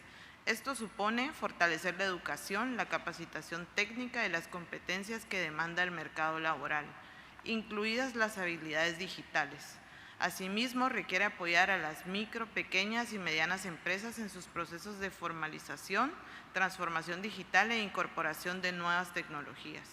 En un contexto marcado por la rápida evolución de la inteligencia artificial, debemos procurar que la innovación contribuya a cerrar brechas, elevar la productividad y ampliar las oportunidades, especialmente para los jóvenes y las poblaciones que enfrentan mayores obstáculos de acceso. En tercer lugar, el acceso al capital continúa siendo uno de los principales desafíos para el emprendimiento y el crecimiento empresarial. Es necesario promover instrumentos financieros inclusivos y facilitar el acceso al crédito, particularmente para las MIPYMES, como ya lo escuchamos. También debemos fortalecer los ecosistemas de innovación mediante incubadoras, aceleradoras y alianzas entre los gobiernos, el sector privado y la academia. En este ámbito, los bancos de desarrollo y los organismos de cooperación pueden desempeñar una función decisiva, no solo mediante el financiamiento, sino también a través de la asistencia técnica y la preparación de proyectos viables. Estos tres pilares deben complementarse con una mayor integración regional. La eliminación de barreras innecesarias al comercio, el fortalecimiento de las cadenas regionales de valor y la modernización de la infraestructura comercial permitirían que más empresas, especialmente las de menor tamaño, accedan a los beneficios de la internacionalización. Al mismo tiempo, el crecimiento empresarial debe incorporar prácticas responsables en los ámbitos ambiental, social y de gobernanza. La sostenibilidad y la resiliencia frente al cambio climático ya no son elementos accesorios, constituyen condiciones indispensables para la permanencia y competitividad de las inversiones y de las empresas. Señor Presidente, ninguno de estos desafíos puede abordarse de manera aislada. Por ello, Guatemala considera que el CIDI puede aportar un valor particular como espacio de diálogo político, intercambio de experiencias y articulación de iniciativas de cooperación. Para ello, será importante transformar las conversaciones de este semestre en acciones concretas y medibles, basadas en información confiable sobre las necesidades y oportunidades de los Estados miembros y de sus sectores productivos. Guatemala reitera su disposición de participar activamente en este esfuerzo colectivo con visión de largo plazo, cooperación hemisférica y alianzas público-privadas equilibradas. Podremos crear mejores condiciones para que las empresas crezcan, innoven y generen oportunidades, colocando siempre a las personas del desarrollo integral en el centro de nuestras acciones. Muchas gracias. Thank you very much. I'll give the floor now to Costa Rica and then Ecuador, and at that point I'll offer the floor to the panelists to respond to things that member states have said. So Costa Rica, you now have the floor. Muchas gracias, señor presidente. Costa Rica quisiera agradecerle por impulsar este diálogo y por promover una metodología que privilegie el intercambio de ideas y la búsqueda de soluciones a los desafíos del desarrollo. Compartimos el diagnóstico presentado y agradecemos a los panelistas por sus valiosas presentaciones, que incluyen elementos los cuales compartimos, como la importancia de la educación y la formalización profesional, la necesidad del establecimiento de marcos de gobernanza claros, el establecimiento de alianzas estratégicas, en particular con el sector privado, y el impulso de la cooperación internacional en sus diferentes modalidades. Reconocemos también, como lo mencionaron también los panelistas, la importancia de trabajar de manera coordinada para crear condiciones que favorezcan un desarrollo inclusivo, resiliente y sostenible. Para ello, la cooperación hemisférica debe de concentrarse en aquellas áreas donde el sistema interamericano puede aportar un valor agregado, particularmente en el fortalecimiento de capacidades y el intercambio de conocimientos y buenas prácticas. Concordamos también con los panelistas reconociendo que nuestros esfuerzos deben de responder a las prioridades nacionales identificadas por los propios Estados miembros, de manera que las discusiones de este Consejo se traduzcan en acciones concretas, medibles y orientadas a resultados. Finalmente, señor presidente, reconocemos que el éxito de este Consejo no debe evaluarse solo por el número de reuniones celebradas o documentos resultantes, sino por su capacidad para generar cooperación efectiva, así como resultados y beneficios tangibles para las personas, siendo este diálogo el punto de partida de un proceso continuo que fortalezca la coordinación, la continuidad y el impacto del pilar de desarrollo en nuestra organización. Muchas gracias, señor presidente. Thank you very much, Costa Rica. And now I give the floor to Ecuador. Muchas gracias, señor presidente. Igualmente un agradecimiento a los panelistas que este día nos han puesto elementos sumamente importantes para nuestra discusión y el diálogo. Queremos igualmente felicitar el intento de cambio de formato para estas discusiones que creemos nos pueden aportar muchísimo valor. Destacar en inicio, por ejemplo, algo que mencionaron varios de los panelistas, que es el tema de la confianza y la disponibilidad de capital que sí existe, pero cómo los inversionistas buscan crear estas reglas más claras, tener instituciones más sólidas y procesos más predecibles. Creemos que este tema es fundamental como uno de los temas de trabajo dentro del Consejo y de la Secretaría.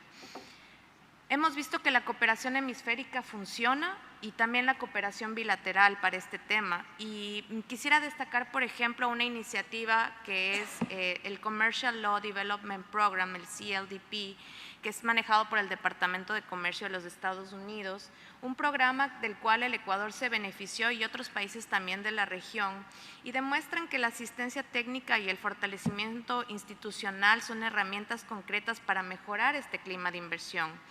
Son programas que ayudan a los países a modernizar sus marcos regulatorios, fortalecer sus instituciones y generar también mayor confianza para los inversionistas. Es justamente este tipo de cooperación a la cual nosotros debemos volcarnos. Puede ser determinante tanto como para la disponibilidad de capital como para convertir oportunidades en inversiones reales. Es un ejemplo de cómo estas iniciativas que son bilaterales al momento pueden alcanzar un espectro multilateral en nuestro hemisferio si es que las sabemos traer a la mesa. Y coincidimos también en que el seguimiento estructurado con los mecanismos actuales, como lo mencionó la Secretaría, es fundamental. Pero también debemos incluir estos otros mecanismos que son fundamentales para ir articulando mejores prácticas entre todos nuestros países que nos permitan tener estos resultados concretos. Y aquí viene la pregunta que me gustaría plantear a los panelistas, y es en particular, desde sus instituciones, desde su área de trabajo, y lo mencionó también el panelista de la CEPAL, ¿qué tipo de iniciativa, qué idea práctica, pragmática que puedan tener en mente, incluso un programa como este que hemos mencionado, puede ya venir a ser parte del repertorio de programas que se manejan dentro de la Secretaría. Y ahora salto rápidamente a la segunda pregunta orientadora sobre el tema de las MIPYMES. Como lo mencionó la embajadora de El Salvador, el diálogo interamericano de autoridades sobre MIPYMES tiene ya un plan de trabajo. ¿Cómo estamos avanzando en ese plan de trabajo? ¿Cómo podemos estructurar además lo que estamos haciendo en este consejo para traerlo a este diálogo? Existe también un centro de información sobre MIPYMES en la OEA. Vemos que existen boletines mensuales sobre este centro, que salen noticias de los diferentes países, pero ¿cómo estamos transmitiendo esa información entre nosotros? ¿Cómo nos estamos compartiendo estas buenas prácticas más allá de un portal al que podemos tener acceso una u otra vez? Muchísimas gracias, señor presidente, por esta oportunidad. Thank you very much, Costa Rica, and I thank you for the last part of your presentation, most particularly. And when you and El Salvador are finished talking to each other, I'll tell you what I'm saying. Okay, here's what I'd want to say to you. I recognize, as you do, the fact that there is not enough within the General Secretariat itself, enough discussion, enough cross-fertilization, enough discussion as to how the work of each of these secretariats can interlock with each other, where they intersect with one another. And I've already asked the executive director of CIDI to organize, and we tried to do it this week, in fact, but time just didn't permit it in order to organize it properly. But I've asked them to organize a meeting of all of the secretaries, the heads of each of the secretariats, to sit down, to look at each other's programs, and to see where we can cooperate with each other in the things that are being done. So that A, there is no unnecessary duplication, but two, so that we can learn from what experiences other people have gathered and from what we have gathered, and can contribute to the work of the General Secretariat as a whole. So I am mindful of that. And I'm mindful of it from this standpoint. I said from the very beginning that each of the pillars of this organization is important. Security, democracy, human rights, and development. But I know, coming from where I come from, and that without development, there will be no human rights, and there will be no democracy, and security will always be at risk. And that is why that is the cross-cutting thing that should go across, the factor that should go across everything that we do. And that is why I want to encourage the discussion that you're talking about, so that we take advantage of the work of each of these secretariats and try to deliver it in a holistic way. But it will call for less silos in the OS General Secretariat and more cooperation. Less silos, more cooperation. And each one of the secretariats has to see itself as part of an integral whole, not something operating by itself. And certainly, while I'm sitting in this chair, I will not be happy if CEDI is seen as a silo. That I do not want to see happen. So please be assured that that question is already being tackled, and the Executive Director and the Secretary of the Council have it on their agenda to arrange that meeting in early September. Okay? So thank you very much. And now I will give the floor to the panelists if somebody would indicate to me who wants to go first. All right, anybody? Shall I pick you? I've worked out this technique of what to do about the unpronounceable surname, for some of us, of Nicolo.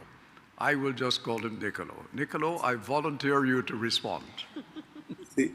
No tengo un comentario muy distinto. Creo que de alguna forma las siguientes intervenciones vuelven a poner de manifiesto la complejidad de esta aproximación. O sea, cuando otra vez múltiples actores, múltiples temáticas, tipos de empresas, cadenas de valor, sectores. Por lo tanto, el mensaje para mí sigue siendo el mismo que de la intervención pasada. tenemos que mejorar nuestros sistemas de gobernanza, tenemos que mejorar nuestras instituciones, definir prioridades, y esto lo tenemos que hacer a nivel de cada uno de los países, pero más complejo y aún más importante posiblemente sea poder hacerlo esto a nivel regional. Y eso es un gran desafío que tienen instituciones como CIDI. Thank you. Dr. Rioja, would you like to make a comment? Please go ahead. Muy brevemente, señor presidente, gracias. Usted inició este diálogo que precedió a nuestras intervenciones con una visión integradora.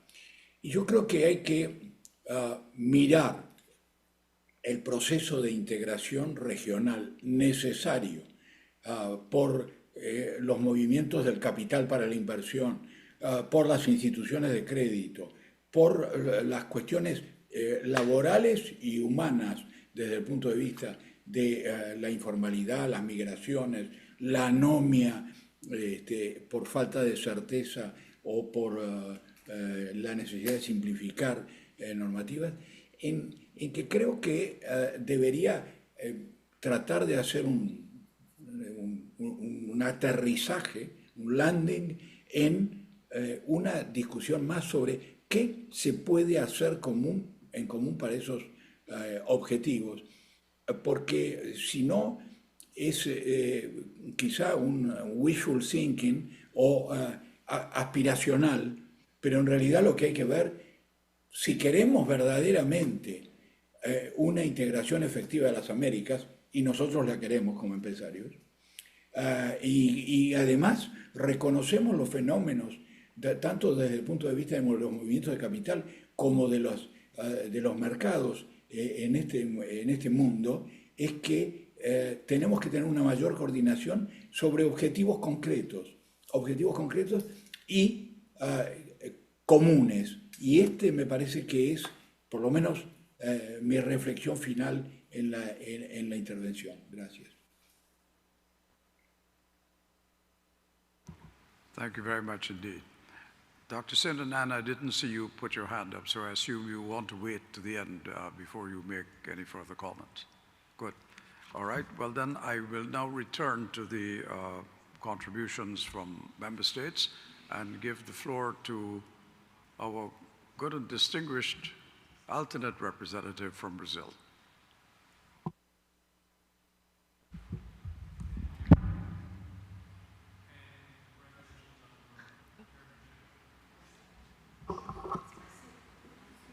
Thank you, Chair, and congratulations on your chairmanship.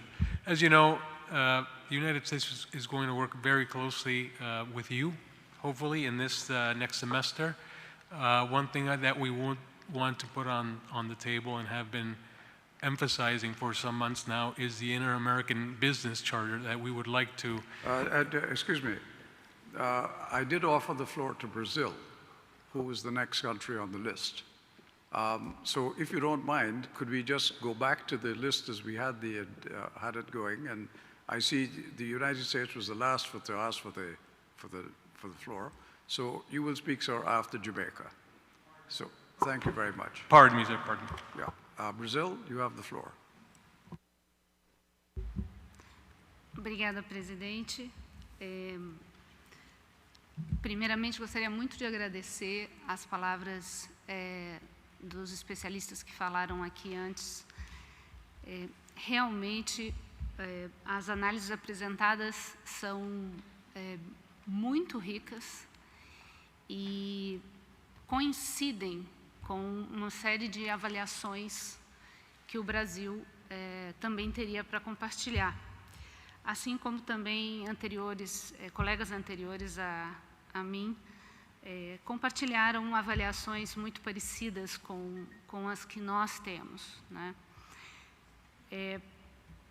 Ainda assim, compartilharei o que seria a posição brasileira e a experiência brasileira em relação primeiramente, a primeira pergunta de qual seria o gargalo, se seria regulatório, financeiro, institucional. E exatamente como os avaliadores antes de mim disseram em suas apresentações, e muitas delegações também disseram, o Brasil acredita que o desafio não pode ser reduzido a um único gargalo, né? Seja regulatório, financeiro ou institucional, porque, como foi dito, existe uma série de questões envolvidas para potencializar ou até mesmo para tornar viável, né, o sucesso empresarial e o sucesso, o desenvolvimento integral na nossa região. Sem dúvida, o sucesso empresarial ele depende, antes de qualquer coisa, qualquer homem de negócios, ele vai olhar se existe um ambiente estável, previsível e respaldado por instituições sólidas. Acho que absolutamente todos disseram isso hoje. E o Brasil tem essa mesma avaliação e tenta trabalhar nesse sentido. Mas também é preciso que nós tenhamos um mercado dinâmico, uma mão de obra qualificada, projetos robustos, inovação, governança.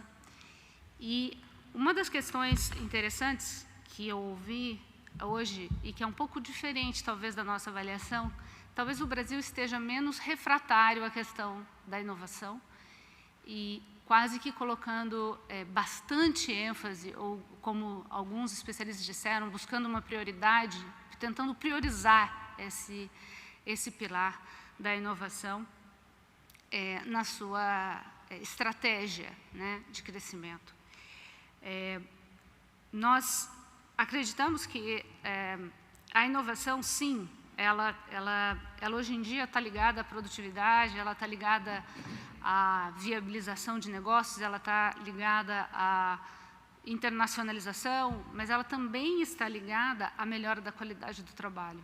Então, sempre enxergar a inovação como um inimigo, né, do trabalho é uma coisa perigosa, né? Eu acho que isso foi uma chave que o Brasil virou, porque o que nós temos é que garantir que aqueles trabalhos que a inovação está ocupando permita que nós tenhamos mão de obra qualificada para fazer coisas mais interessantes e fazer uso, principalmente, prepare a mão de obra para essa inovação, para usar essa inovação, né?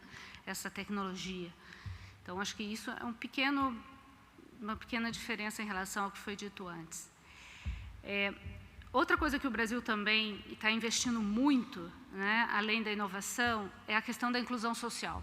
E a inclusão social não é só uma questão de justiça social e de que sem desenvolvimento integral, sem desenvolvimento social, nós não teremos todos os outros pilares da organização, como bem disse o nosso presidente.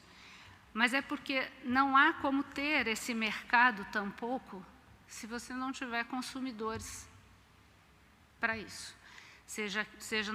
Como nós estamos falando desde a perspectiva de um país grande, que obviamente não é a mesma realidade de países menores, nós temos que olhar muito para isso, né? Como um país com 200 milhões de habitantes.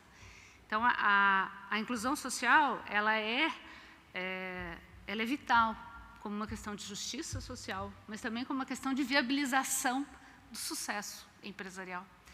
E outra coisa que também me pareceu muito interessante das apresentações foi não pensar o sucesso empresarial apenas como o sucesso da indústria. Me gostei muito dessa colocação que foi feita por um dos especialistas. Hoje, quando nós falamos em negócios, são os negócios agrícolas, são os negócios nos serviços, são os negócios na área industrial também. E cada setor, que também foi colocado pelos especialistas, é diferente. Cada setor, as soluções podem precisar ser ajustadas para que haja uma solução integral, viável. Desde a perspectiva de integração, quer dizer, o que nós aqui podemos fazer como EA nesse sentido, a nossa experiência, pelo menos nacional, foi que conectar atores é muito relevante, né? Programas, por exemplo, vou dar um exemplo, como a diplomacia da inovação no Brasil, mostrou que os governos podem trabalhar como facilitadores de redes, tanto nacionais como internacionais de inovação. A aproximando universidades, startups, empresas, centros de pesquisa, investidores, desenvolvedores. E isso, de repente, pode ser uma coisa que a gente possa buscar a nível regional. Podemos buscar por meio desse foro, por meio dessa organização. Um exemplo que nós vimos de perto no Brasil que tangencia isso que nós temos como experiência é justamente o Americans Competitiveness Exchange, que o ACE, que aconteceu no Brasil esse ano. Ali nós vimos reunidos 15 representantes de 15 países, houve uma assinatura de mais de 2 dezenas de memorandos de entendimento entre instituições públicas e privadas e um contato direto, ou seja, nós governos viabilizando essa rede acontecer e esses contatos acontecerem. Então, esse é um caminho que o Brasil enxerga para a questão regional. Por exemplo, outra experiência que nós tivemos na internacionalização foi o Mercosul, que ensinou para o empresário brasileiro a internalizar-se, né? Isso é conhecido. Então, a experiência regional, ela ensina, muitas vezes, os nossos empresários a dar um salto depois global, né? Esse é um outro exemplo que nós gostaríamos de compartilhar. Por fim, em relação à formalidade das pequenas e médias empresas, micro, pequenas e médias empresas, nós também temos avançado muito, investido muito no Brasil com a inovação. Nós acreditamos que realmente a transformação digital dos governos e das empresas e a ampliação a políticas públicas é uma das alavancas eficazes para a formalização dos trabalhadores e das micro, pequenas e médias empresas. Um exemplo da nossa experiência foi justamente também redes regionais de inovação, apoiadas por essa articulação das universidades, empresas, governos e instituições, acabou levando capacitação, acesso à tecnologia, conexão com o setor privado produtivo maior para as micro, pequenas e médias empresas. Acreditamos que, de repente, no nosso espaço aqui, poderíamos tentar, numa escala hemisférica, né, compartilhar esse tipo de experiência que nós tivemos de criar essas redes e tentar criar uma rede que seja não só nacional, porque nós temos no Brasil um continente, né, com muitas regiões, muitas disparidades, tentar mostrar o que foi a nossa experiência e tentar fazer isso no nível hemisférico. Acho que nesse foro é o que eu consigo compartilhar. Se depois informalmente ou até por escrito nós pudermos compartilhar mais coisas, a gente teria muito prazer em compartilhar. Obrigada. Thank you very much, Brazil. And now I give the floor to Chile. Gracias, señor presidente. Antes que todo, voy a pedir disculpas anticipadamente por la franqueza, pero me siento envalentonado a hacerlo debido a que usted ha mantenido su promesa de tratar de que nosotros hablemos con los conocimientos que tenemos y tratar de buscar ideas y salir, en definitiva, de la zona de confort en que estamos. Yo quisiera expresar que la mayoría de nosotros tenemos claro el diagnóstico y hacia dónde queremos llegar. Un diagnóstico en que hay dificultades en cuanto a multiplicidad de actores, multiplicidad de factores, realidades y necesidades distintas, capacidades distintas de todos nuestros países en la región, como bien mencionaba el señor Giglo, si lo pronuncio bien. También tenemos claro a dónde queremos llegar, a una cierta integración regional, a avanzar en las cadenas de suministro, cadenas de valor. Tenemos clara también muchas de las necesidades para llegar a ese lugar, como muchas delegaciones y muchos de los panelistas también, si no todos, mencionaron la certeza jurídica, mencionaron aumento de inversión, la seguridad también, la innovación, el cómo está entrando la inteligencia artificial, medio ambiente, etc. Todo eso lo tenemos claro, o más o menos claro. La pregunta es cómo de este diagnóstico llegamos a la meta que nos queremos plantear, hipotética. Y ahí es donde también me tomo las palabras de la colega de la delegación de Ecuador, que hay que tener un enfoque pragmático. Lo dijimos nosotros como delegación en la reunión informal que tuvimos, que esta realidad que tenemos como región, en que cada país, insisto, tiene necesidades y capacidades distintas, es muy difícil que logremos un avance regional hoy. Mañana puede ser, pero hoy es imposible. Entonces, ¿cómo somos pragmáticos con esta realidad y poder ir avanzando? Me parece buena la idea de tener una especie de banco de buenas prácticas de casos exitosos, pero también corremos el riesgo, y aquí por eso anticipé el perdón de usted, señor presidente, y de todos mis colegas acá, por la franqueza, podemos caer nuevamente en una situación como lo que pasa con Cooperanet, en que existe una plataforma y que hoy lo traigo a colación porque ayer tuve una reunión con una empresa, OneTree, que está revisando esta situación, en que se publican ofertas y se publican demandas de todos nuestros estados en materias de cooperación, pero no se hace el cruce, porque no siempre estamos revisando la página. Muchas de las instituciones o las divisiones dentro de nuestros ministerios a cargo de esas materias no revisan esa página, entonces no saben cuáles son las ofertas y tampoco ellos publican la suya, no saben cuáles son las demandas y tampoco publican la suya. Entonces, ¿cómo hacemos ese nexo? Entonces, por eso, insisto, perdón por la franqueza, me parece una buena idea que hay que trabajarla para no caer en lo mismo. Pero, de nuevo, lo felicito por la instancia, lo felicito por el cambio de formato y aliento también a todos mis colegas a que trabajemos de esta forma, porque si no podemos caer en lo mismo que hemos hecho todo el tiempo, que es básicamente discursos y, como decía el doctor Funes de Rioja, wishful thinking. Gracias, señor presidente.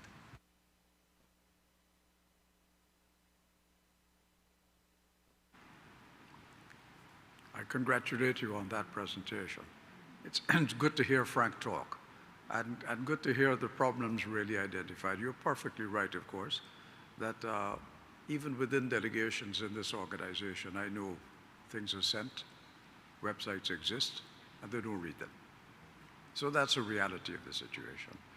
How do we solve it? Well, I think one of the ways in which we have to solve it is you will have to get accustomed to the idea that the CIDI Secretariat will be sending you this information directly to your mailboxes. If you do not read it, there's no excuse for having not read it, because you don't have to go for it. We'll be sending it to you. And I recognize that that is the case. Look, I wear 5 hats, 5. I can't read all of my email in one blow. I've got to spread it out. You know how many WhatsApp messages I've had since I've been here? 26. And I have no idea what they are, but I'm sure, because 5 of them were from my Prime Minister, that at least 5 of them are important.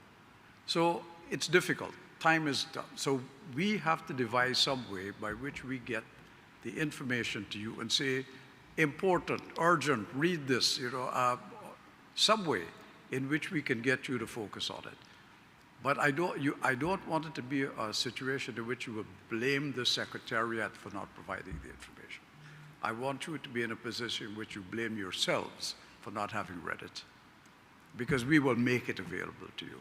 These 2 ladies have given me their word on that, and I trust them entirely to do it.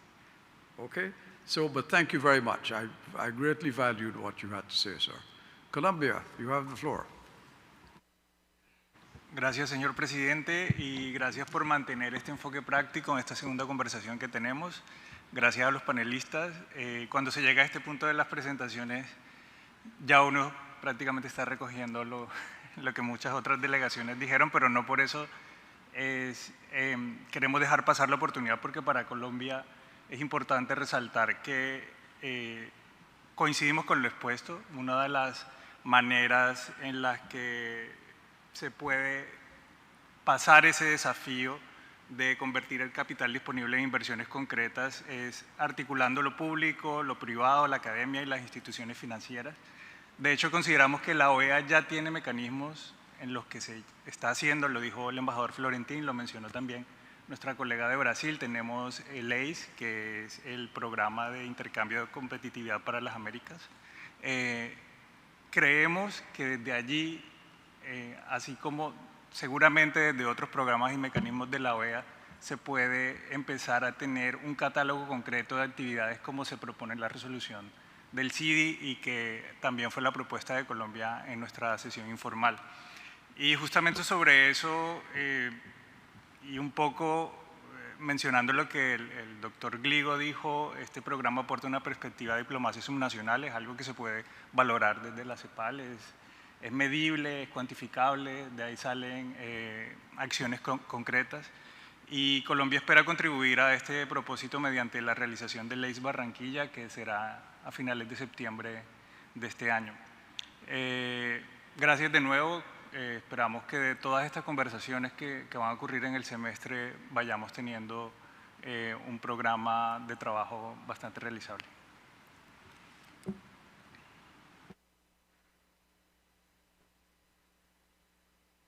Thank you very much. Now I'll give the floor to Jamaica, and then before Paraguay, the United States did ask for the floor, unless the United States no longer wishes to speak. But I'm not giving you the floor yet. I'm just saying, are you still on the list, sir? Yes, so it will be Jamaica, the United States, and then Paraguay, in that order. Jamaica, you have the floor. Thank you very much, Mr. Chair. Distinguished Chair, representatives of member states, panelists, presenters.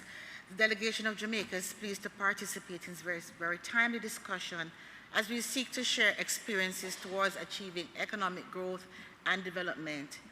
We'd like to once again congratulate you, Mr. Chair, on your assumption of this very important role, and you can count on our support.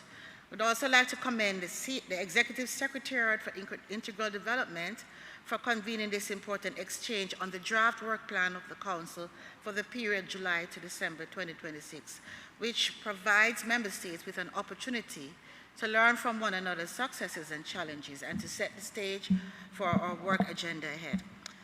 Please allow me to also express appreciation for the presenters that preceded us and the panelists for their very insightful inputs. Mr. Chair, economic growth is not an end in itself.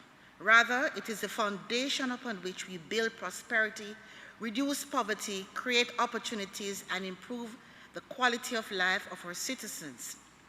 For small island developing states such as Jamaica, achieving sustained growth requires resilience, innovation, sound governance, and strategic partnerships, as we have here today. Over the past several years, Jamaica has pursued a deliberate and comprehensive program of economic transformation that has yielded some measurable results.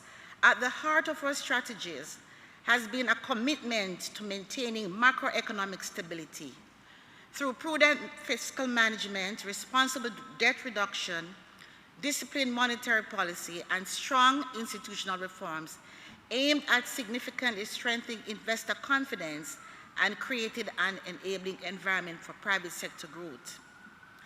Equally important has been our focus on improving the ease of business.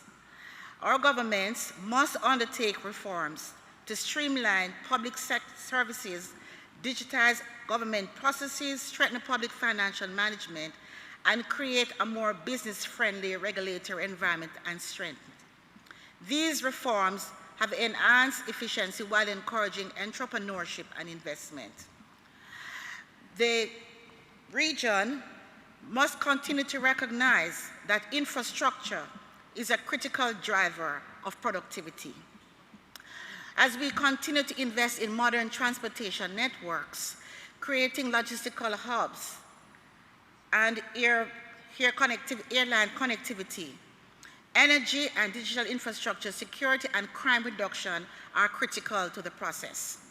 The expansion of broadband connectivity and digital government services has also opened new opportunities for innovation, education, and commerce, particularly among our youth and small businesses.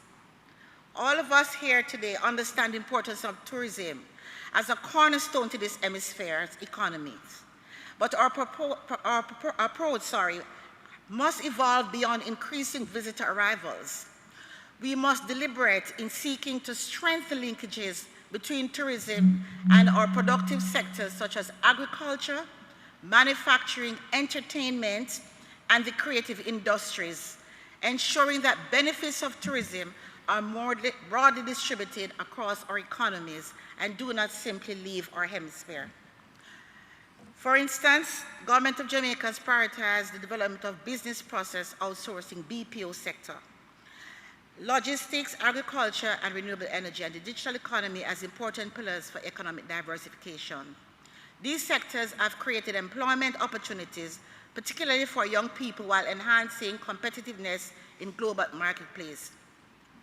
We have already said it, and I'm going to repeat that human capital development remains central to our growth strategy. Through investment in education, skills training, digital literacy, and workforce development, we must seek to equip our citizens with the competencies needed to succeed in an increasingly knowledge-based and technology-driven global economy. We recognize also that growth must be inclusive. Accordingly, our policies seek to empower women, youth, micro, small, and medium-sized enterprises. Rural communities must be incorporated, and other vulnerable groups, ensuring that growth benefits in all segments of society, leaves no one behind. It's no point in having economic growth which is not transferred to the development of our societies. As small and developing states, we are most vulnerable to climate change and natural disasters. Our region must move from talk into action, understanding that resilience and economic growth are inseparable. We must therefore continue to mainstream climate resilience into national planning, expand renewable energy investments, strengthen disaster risk management, and pursue green economic opportunities that support our development. Mr. Chair, Jamaica's experience demonstrates that sustained economic growth is achieved not only through isolated policies, but through integrated long-term strategies built on fiscal responsibility, institutional strength, innovation, investment in people, and resilience. However, no country can succeed alone. There must be continued integration across our hemisphere. Most importantly, there must be political will, accountability, and transparency. The OAS, through the Inter-American Council for Integral Development, therefore has an important role to continue to play in facilitating technical cooperation, knowledge sharing, capacity building, and partnerships that enable member states adapt successful practices to their own national circumstances. That will transcend across the hemisphere. As we move forward, we remain committed to sharing our experiences while learning from the innovative approaches of fellow member states. Together, we can build more resilient, inclusive, competitive, and prosperous economies throughout the hemisphere and the Americas. Mr. Chair, I thank you. Thank you very much, Jamaica. And now I give the floor to the United States of America.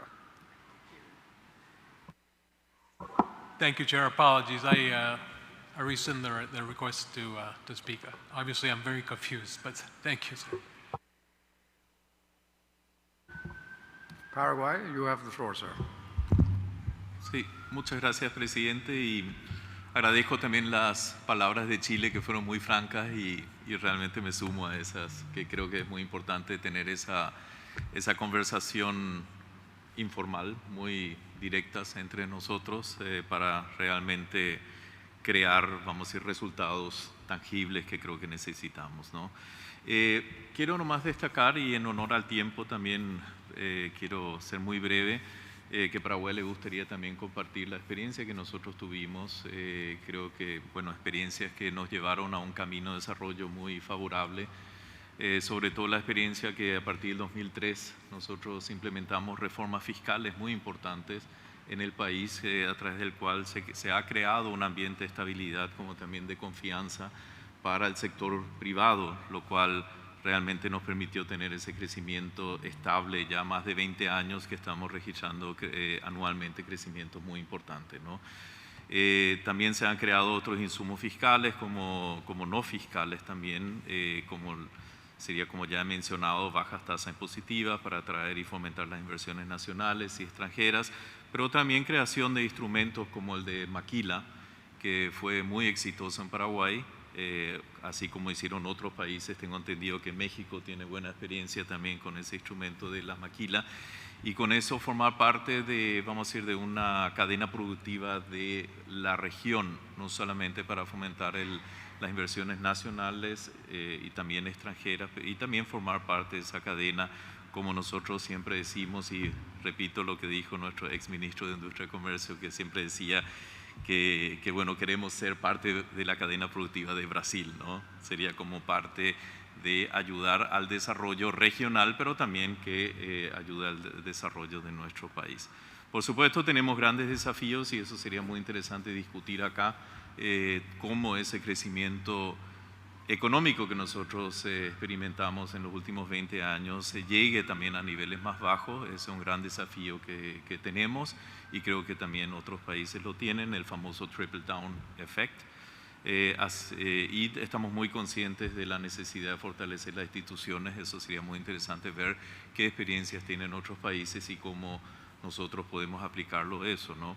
Y otro punto muy importante, creo que varios han mencionado también anteriormente, es la importancia de fomentar la ciencia y tecnología en esto, ¿no? Eso es algo muy importante, sobre todo el tema de la investigación. Investigación sector privado como también de las universidades. Creo que son factores muy importantes que podemos discutir acá. Muchas gracias, y sería bueno si nos indican cómo podemos compartir esas experiencias. Gracias.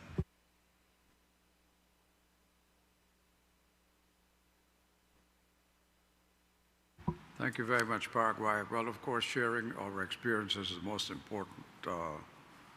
It's the most important part of our work going forward, and not restricted just to what we spoke about here today, but some of the elements that I had outlined in the work plan over the next few months.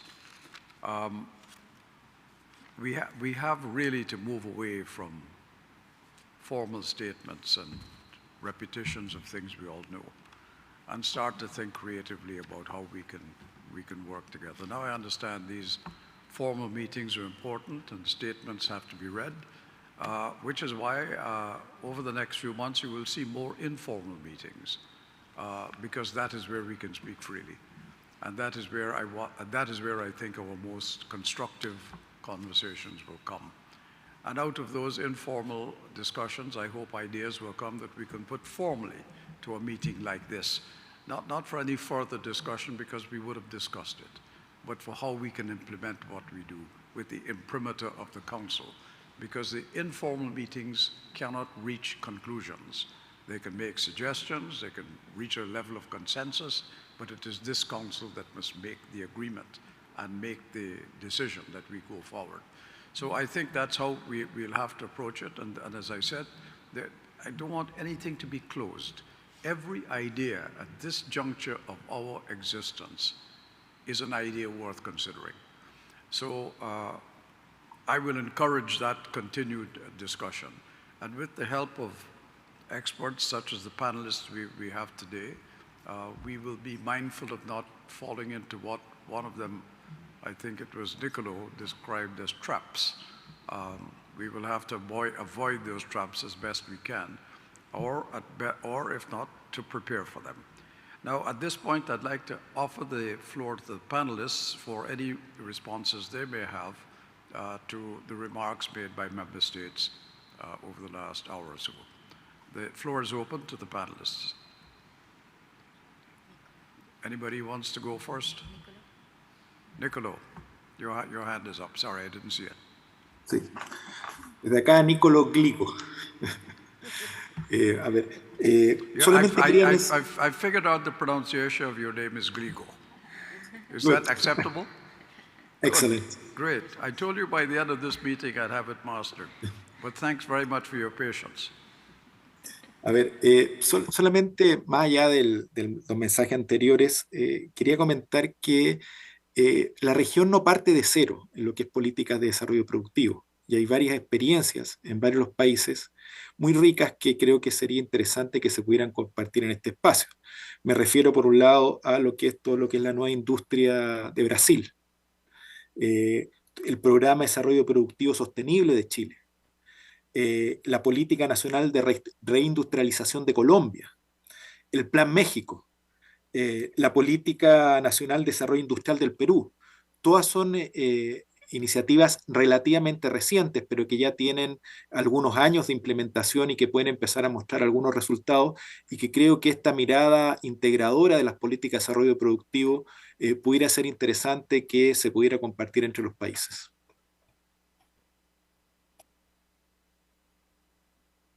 Thank you very much. I'll give the floor now to Dr. De Rioja and then to Mr. Sinanan. I have no further comments, but my only comment at the end is to say that I think that it's very important to exchange concrete examples of these developments in order to coordinate the objectives of the meeting regarding enterprise creation and job creation. That's, I think that if you study the examples, there are many at the European level or the Australia or New Zealand, etc. But we do not have something concrete with the steps and the results. And I think that it could be very useful for you to have it, and not just a declaration, but the steps that you need to cover in order to do so. It could be very fruitful in order to have a much broader approach that could be useful for all the Americas. Thank you. That is an excellent suggestion, sir, and please be assured we'll take it on board here. Dr. Sinanan, I give you the floor. Yeah, thank you very much, Chair. I just wanted to concur with my colleagues who spoke previously about the roadmap and best practices that can really provide an avenue towards greater economic development and greater private sector development in the region. I just wanted to add one caveat that we cannot take a one-size-fits-all approach. Unfortunately, many times we try to look at Latin America and the Caribbean as a monolith and try to apply one-size-fits-all approach to all territories, not recognizing that many countries, even in the Caribbean region, for example, are at different levels of development and have different levels of capacity to absorb financing, to absorb policies, to absorb strategies. We have to be able to tailor what strategies we do to the economic and social realities of the member states that we are working in. And I just wanted to add that caveat because many times I see we try to apply a one-size-fits-all approach and unfortunately it doesn't work. Thank you. Thank you very much, Dr. Sinanan, for that sober reminder that the one-size shoe does not fit all. But I think we are mindful of that. But even within the differences of scale that may exist that do exist in our societies, there is still common difficulties. There are shared problems. And I think it is on that we have to focus first. What is the broader picture? What is the thing we can all do together before we break it down to what individual states need? I don't think myself that we will ever be in a position in which we will be able to address every single country's individual needs, except that in a place like CIDI, we can have technical expertise upon which those states can draw for the wider picture, which we may paint as a common solution to some of these difficulties. You know, there are fundamental problems we have. You talked, I think, about transportation, Dr. Sinanan, as being a challenge for the Caribbean. Well, you know, it's a challenge for Latin America too. It's a challenge for Central America. It's not just restricted to the Caribbean. But here it is, we are a hemisphere, probably the richest hemisphere in the world in terms of human resources and natural resources. And yet, we don't trade with ourselves. We don't invest in our own communities. We don't We don't collaborate in research or science. We do it with other people, not with ourselves. Now, for me, that's the biggest waste of what we have. And the greatest pointer to the potential that we have that we are not making use of. Right now, in the Caribbean, for instance, and you know this as well as I do, and I'm sure it is so in other parts of the world, in our part of the world, all the trade routes go to one place, Miami, from which we purchase everything almost 80% of what we import. And why do we do that? Because there are no transportation links elsewhere. Recently, and this is an experiment that I think needs to be looked at in terms of transportation, both of people and goods. Panama has opened up its airline, Copa, to fly into the Caribbean. I don't think Copa flies with any plane that's empty into the Caribbean, either coming or going. That demonstrates that there's an appetite for that travel and for those goods. The Dominican Republic has stepped out of the crease of not just concentrating its investments and its work plan as a nation only in Central America or Latin America. It's moved now into Guyana with 2 huge projects from which the Dominican Republic will benefit from the expertise and the talent it's bringing to those projects. But Guyana will benefit too from the fact that the infrastructure will be built. Now, those are 2 models for me upon which we should look at to say, if they were able to do it, why are we not able to do it as well? We need shipping links that go to other parts of the world, other parts of our world. We need to see how we can make use of the Panama Canal. And Panama itself as a significant port for goods that we buy.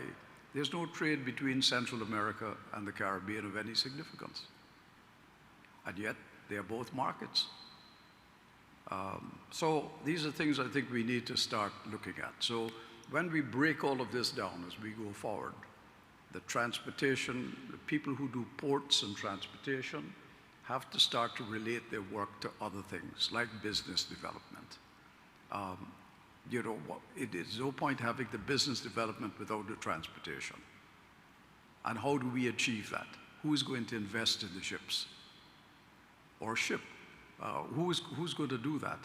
What exists already that is underutilized? Who's done the analysis? Who's done the examination? Where's the study? All of these things are things within CIDI and CEATAL and the committees that we have that are already in operation. I think we have to change the agenda, maybe to broaden it, maybe to make people look wider than they have in the past.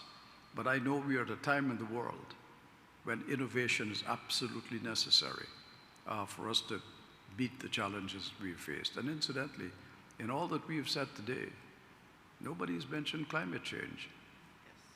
Nobody has mentioned what climate change does to production in Central America.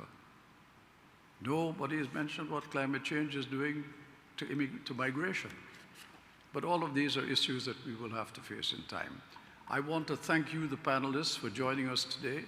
We've learned a great deal from you. Thank you very much. And I want to thank all of the member states who have contributed to this discussion and others who have listened patiently, but I think with great interest. It's been very enjoyable. And again, I want to thank the panelists. Before I close the session, I just want to say that I will not attempt to impose any predetermined conclusions on this discussion. Instead, I will ask the Secretariat to assist me in preparing a concise chair summary of today's dialogue. They've got the notes. They can do it more than I would be able to do it in a spontaneous manner. We will identify the principal issues, the examples, and the possible areas for cooperation, and the new areas in which we can move the work that we are doing. That chair's record will be circulated to all member states so that that it is available. As a chair's record, it will not be a negotiated position or binding document, and it will not constitute any formal conclusions of member states. It will, however, provide a useful point of departure for the sessions that will follow and for further consideration by CIDI and CEDI within their respective mandates. On behalf of the Council, I once again express our sincere appreciation to Dr. De Rioja, Dr. Sinanan, Dr. Gligo, and Ambassador Valva for the presentations that they've made to us today. Thank you all very much. And I release the panels. Thank you very much for participating with us. Thank you.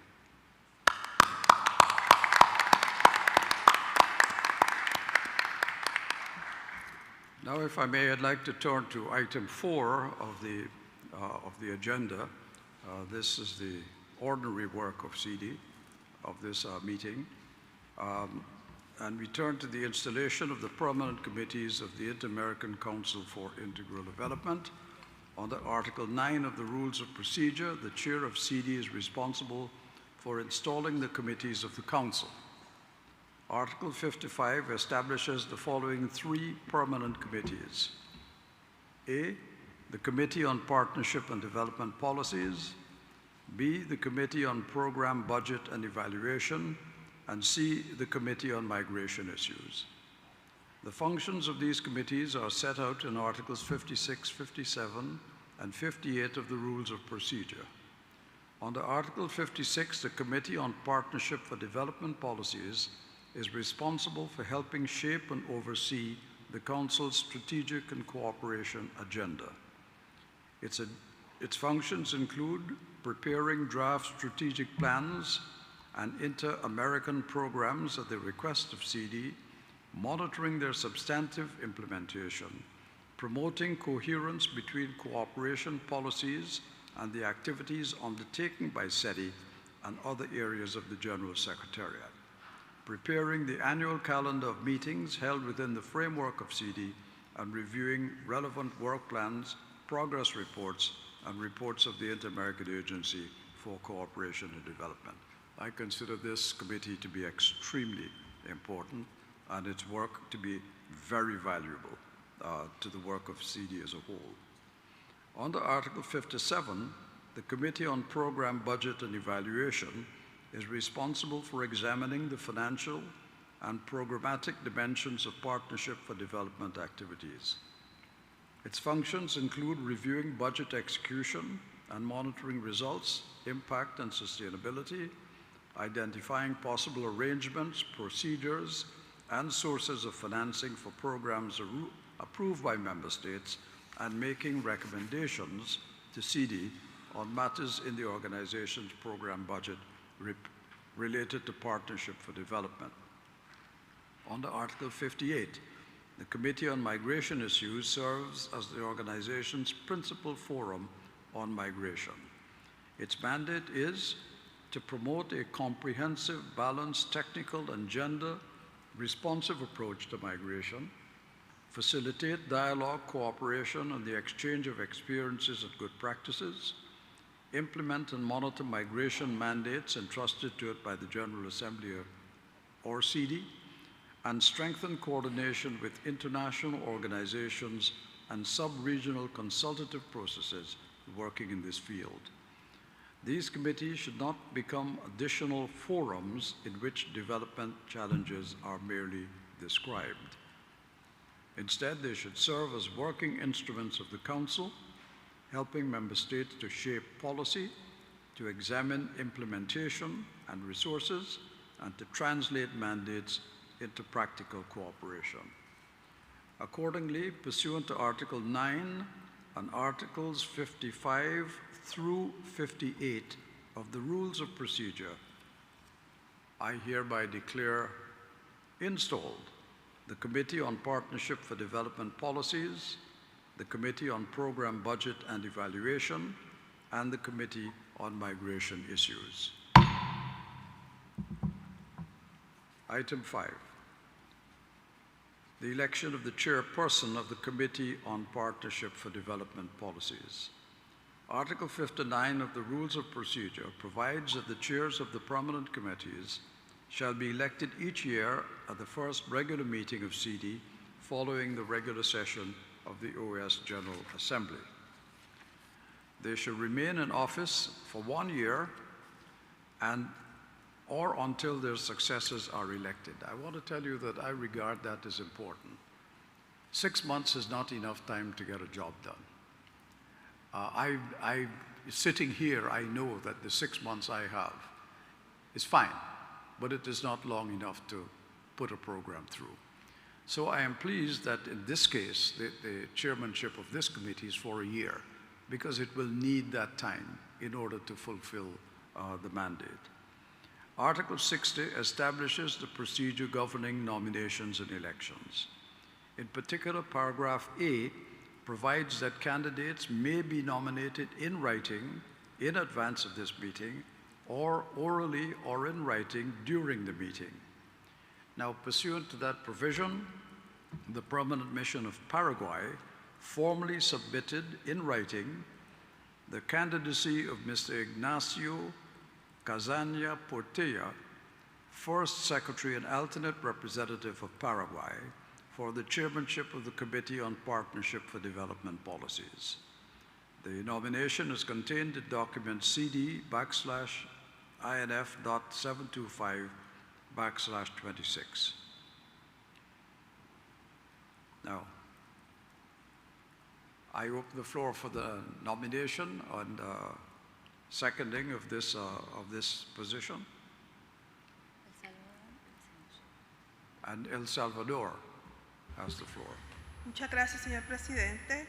La delegación de El Salvador se honra en postular al señor Ignacio Cazaña Portela, primer secretario, representante alterno de Paraguay a la presidencia de la Comisión de Políticas de Cooperación Solidaria para el Desarrollo del CIDI, periodo 2026-2027. El representante alterno Cazaña cuenta con una sólida formación profesional como abogado y notario, maestría en Derecho Internacional, Comercio, Arbitraje e Inversiones. También ha realizado diversas publicaciones y destacados aportes en el ámbito académico y de investigación de la diplomacia. Como diplomático de carrera desde 2012, cuenta con una distinguida trayectoria elaborando al interior de su Cancillería en áreas de diplomacia pública, consular y cooperación, entre otras. Por todo ello, la delegación de El Salvador está convencida que las credenciales y experiencias del señor Cazaña contribuirán al cumplimiento de los objetivos de la Comisión de Políticas de Cooperación, facilitando el diálogo, las negociaciones e intercambio de experiencias que favorezcan la solidaridad y fortalezcan la cooperación en la región en el marco de este Consejo. Gracias, señor presidente. Thank you very much, El Salvador. Now I give the floor to St. Lucia. Thank you, Chair. The delegation of St. Lucia is pleased to second the nomination of Mr. Ignacio Cazaña Portella, First Secretary and alternate delegate of the delegation of Paraguay, as chairperson of the Committee on Partnerships for Development Policies. We are confident that Mr. Cazaña Portella will provide capable leadership in advancing the work of the committee and respectfully request that his nomination be approved by acclamation. Thank you very much, St. Lucia.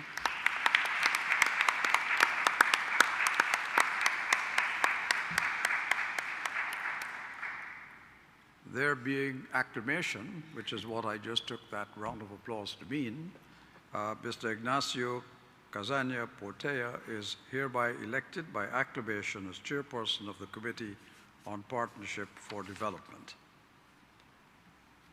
In accordance with Article 59, he should remain in office for 1 year or until his successor is elected.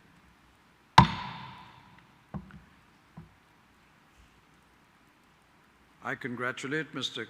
Cazaña Portella, the distinguished delegation of Paraguay.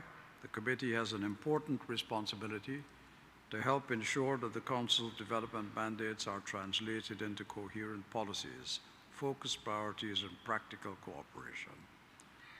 I am confident that it will benefit from Mr. Cazaña Portella's leadership.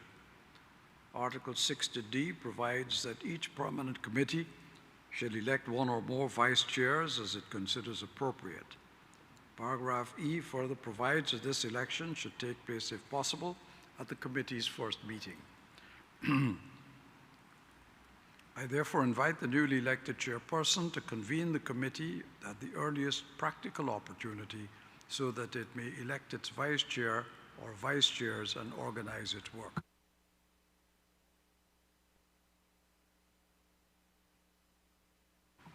We now turn to item 6 under the CIDI sectoral ministerial process cycle, the 11th regular meeting of the Inter-American Committee on Science and Technology. Science, technology, and innovation are integral to development.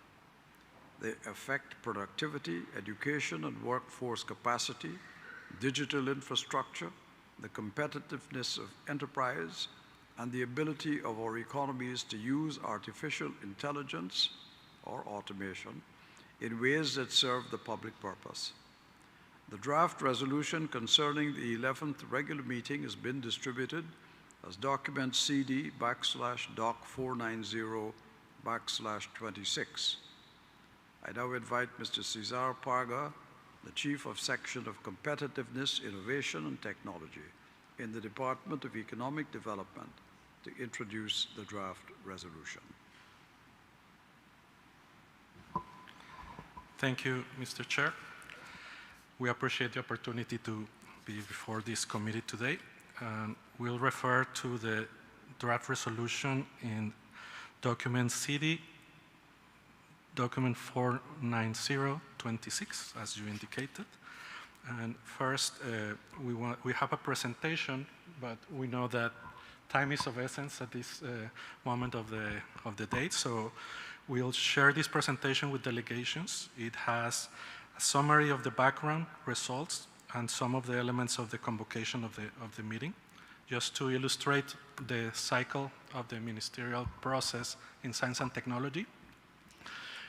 Member states are completing steps 14 and 15, and will, by convening this meeting of the COMCIT, the 11th meeting of the COMCIT, coming up in October 15 and 16, we'd restart the clock on the ministerial process.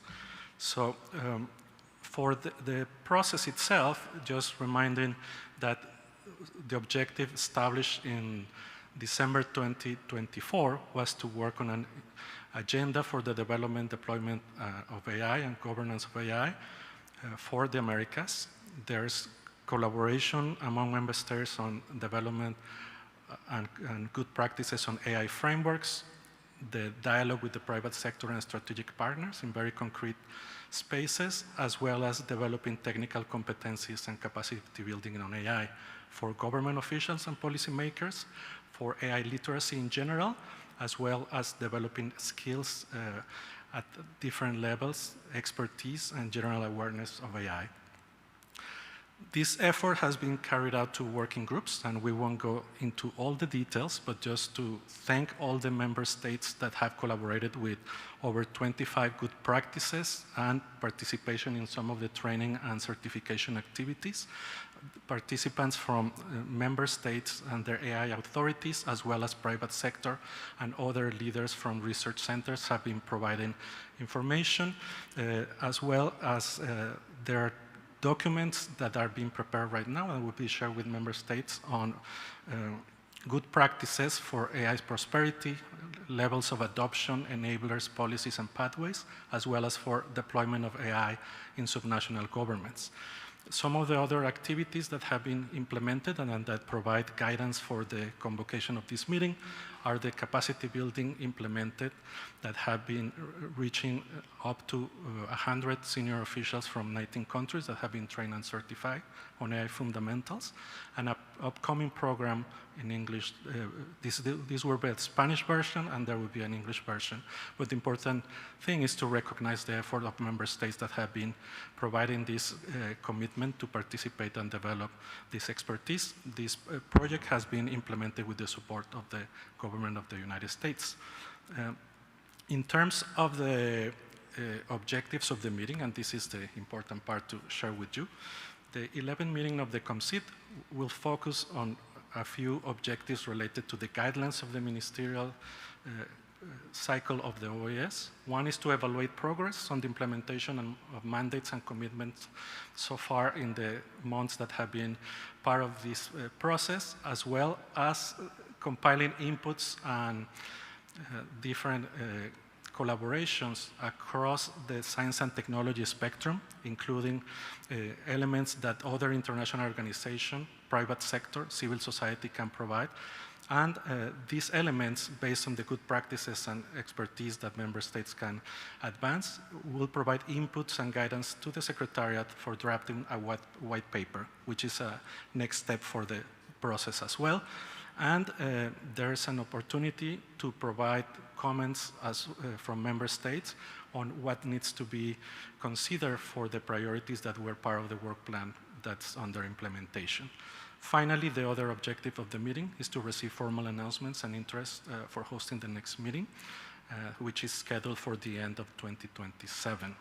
We would like to recognize the chairmanship of the governor of Peru and the vice chairs of Costa Rica and Honduras, who have been guiding the work of the COMCIT and the working groups.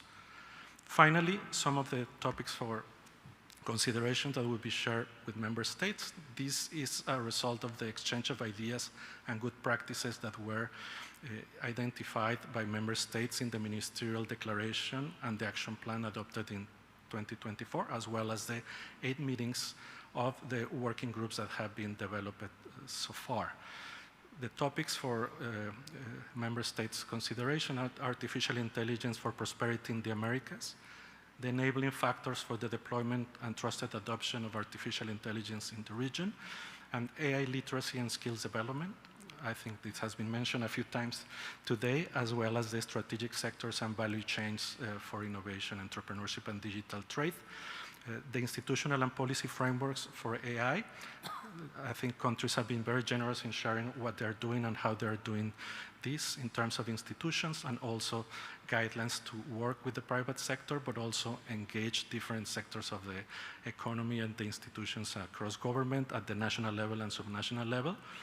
The other elements there in the list are the research and development and the role of the centers of excellence of the OAS on transformative technologies, the challenges and opportunities for the adoption and use of AI tools for governments, and the role of the private sector in the development and deployment of AI in the Americas. So that's the information, Chair. We will share the document with all delegations, and we are available from the Secretariat with our Director, Barbara Kochwar, and my colleague, Ariane Quintal, and Cristina Recci, part of the team that puts together this effort across the Secretariat. So thank you very much, Chair, for the opportunity again.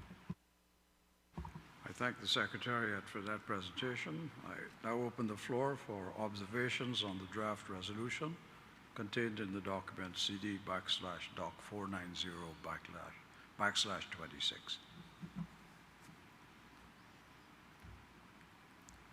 Well, I see no observations or objections, so the draft resolution contained in document CD/doc 490/26 is approved.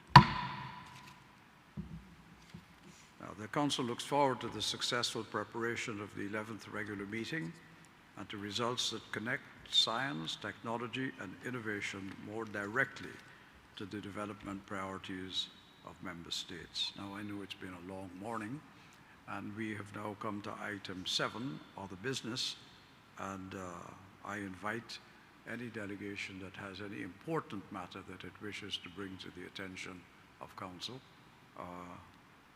to indicate its wish now. Well, I assume that everybody like me would like to leave this room for many reasons, so I thank you all for that. Look, distinguished colleagues, today we've adopted a framework for the work of this Council during the semester ahead.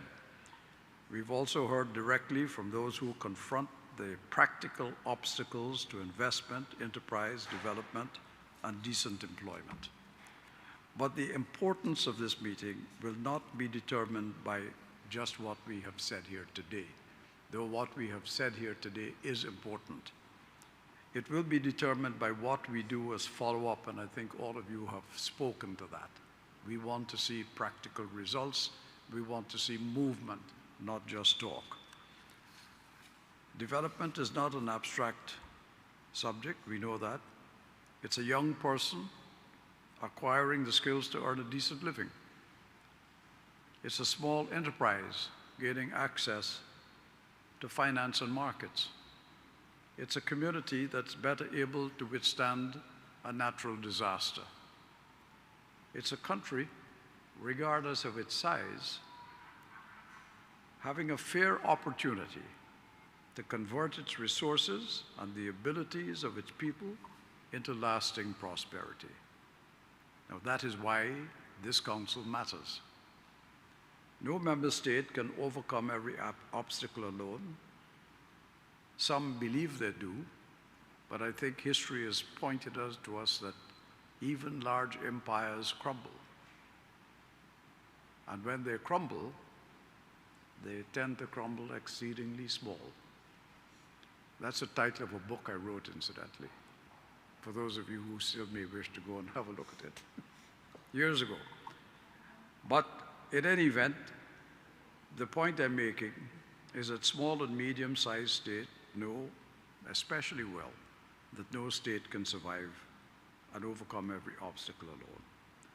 Cooperation must therefore be more than an expression of goodwill. It must connect needs with resources, experience with opportunity, and sound ideas with the means to implement them. I thank the panelists who were here earlier for their experience and candor that they brought to the discussion. I thank all of you for your engagement.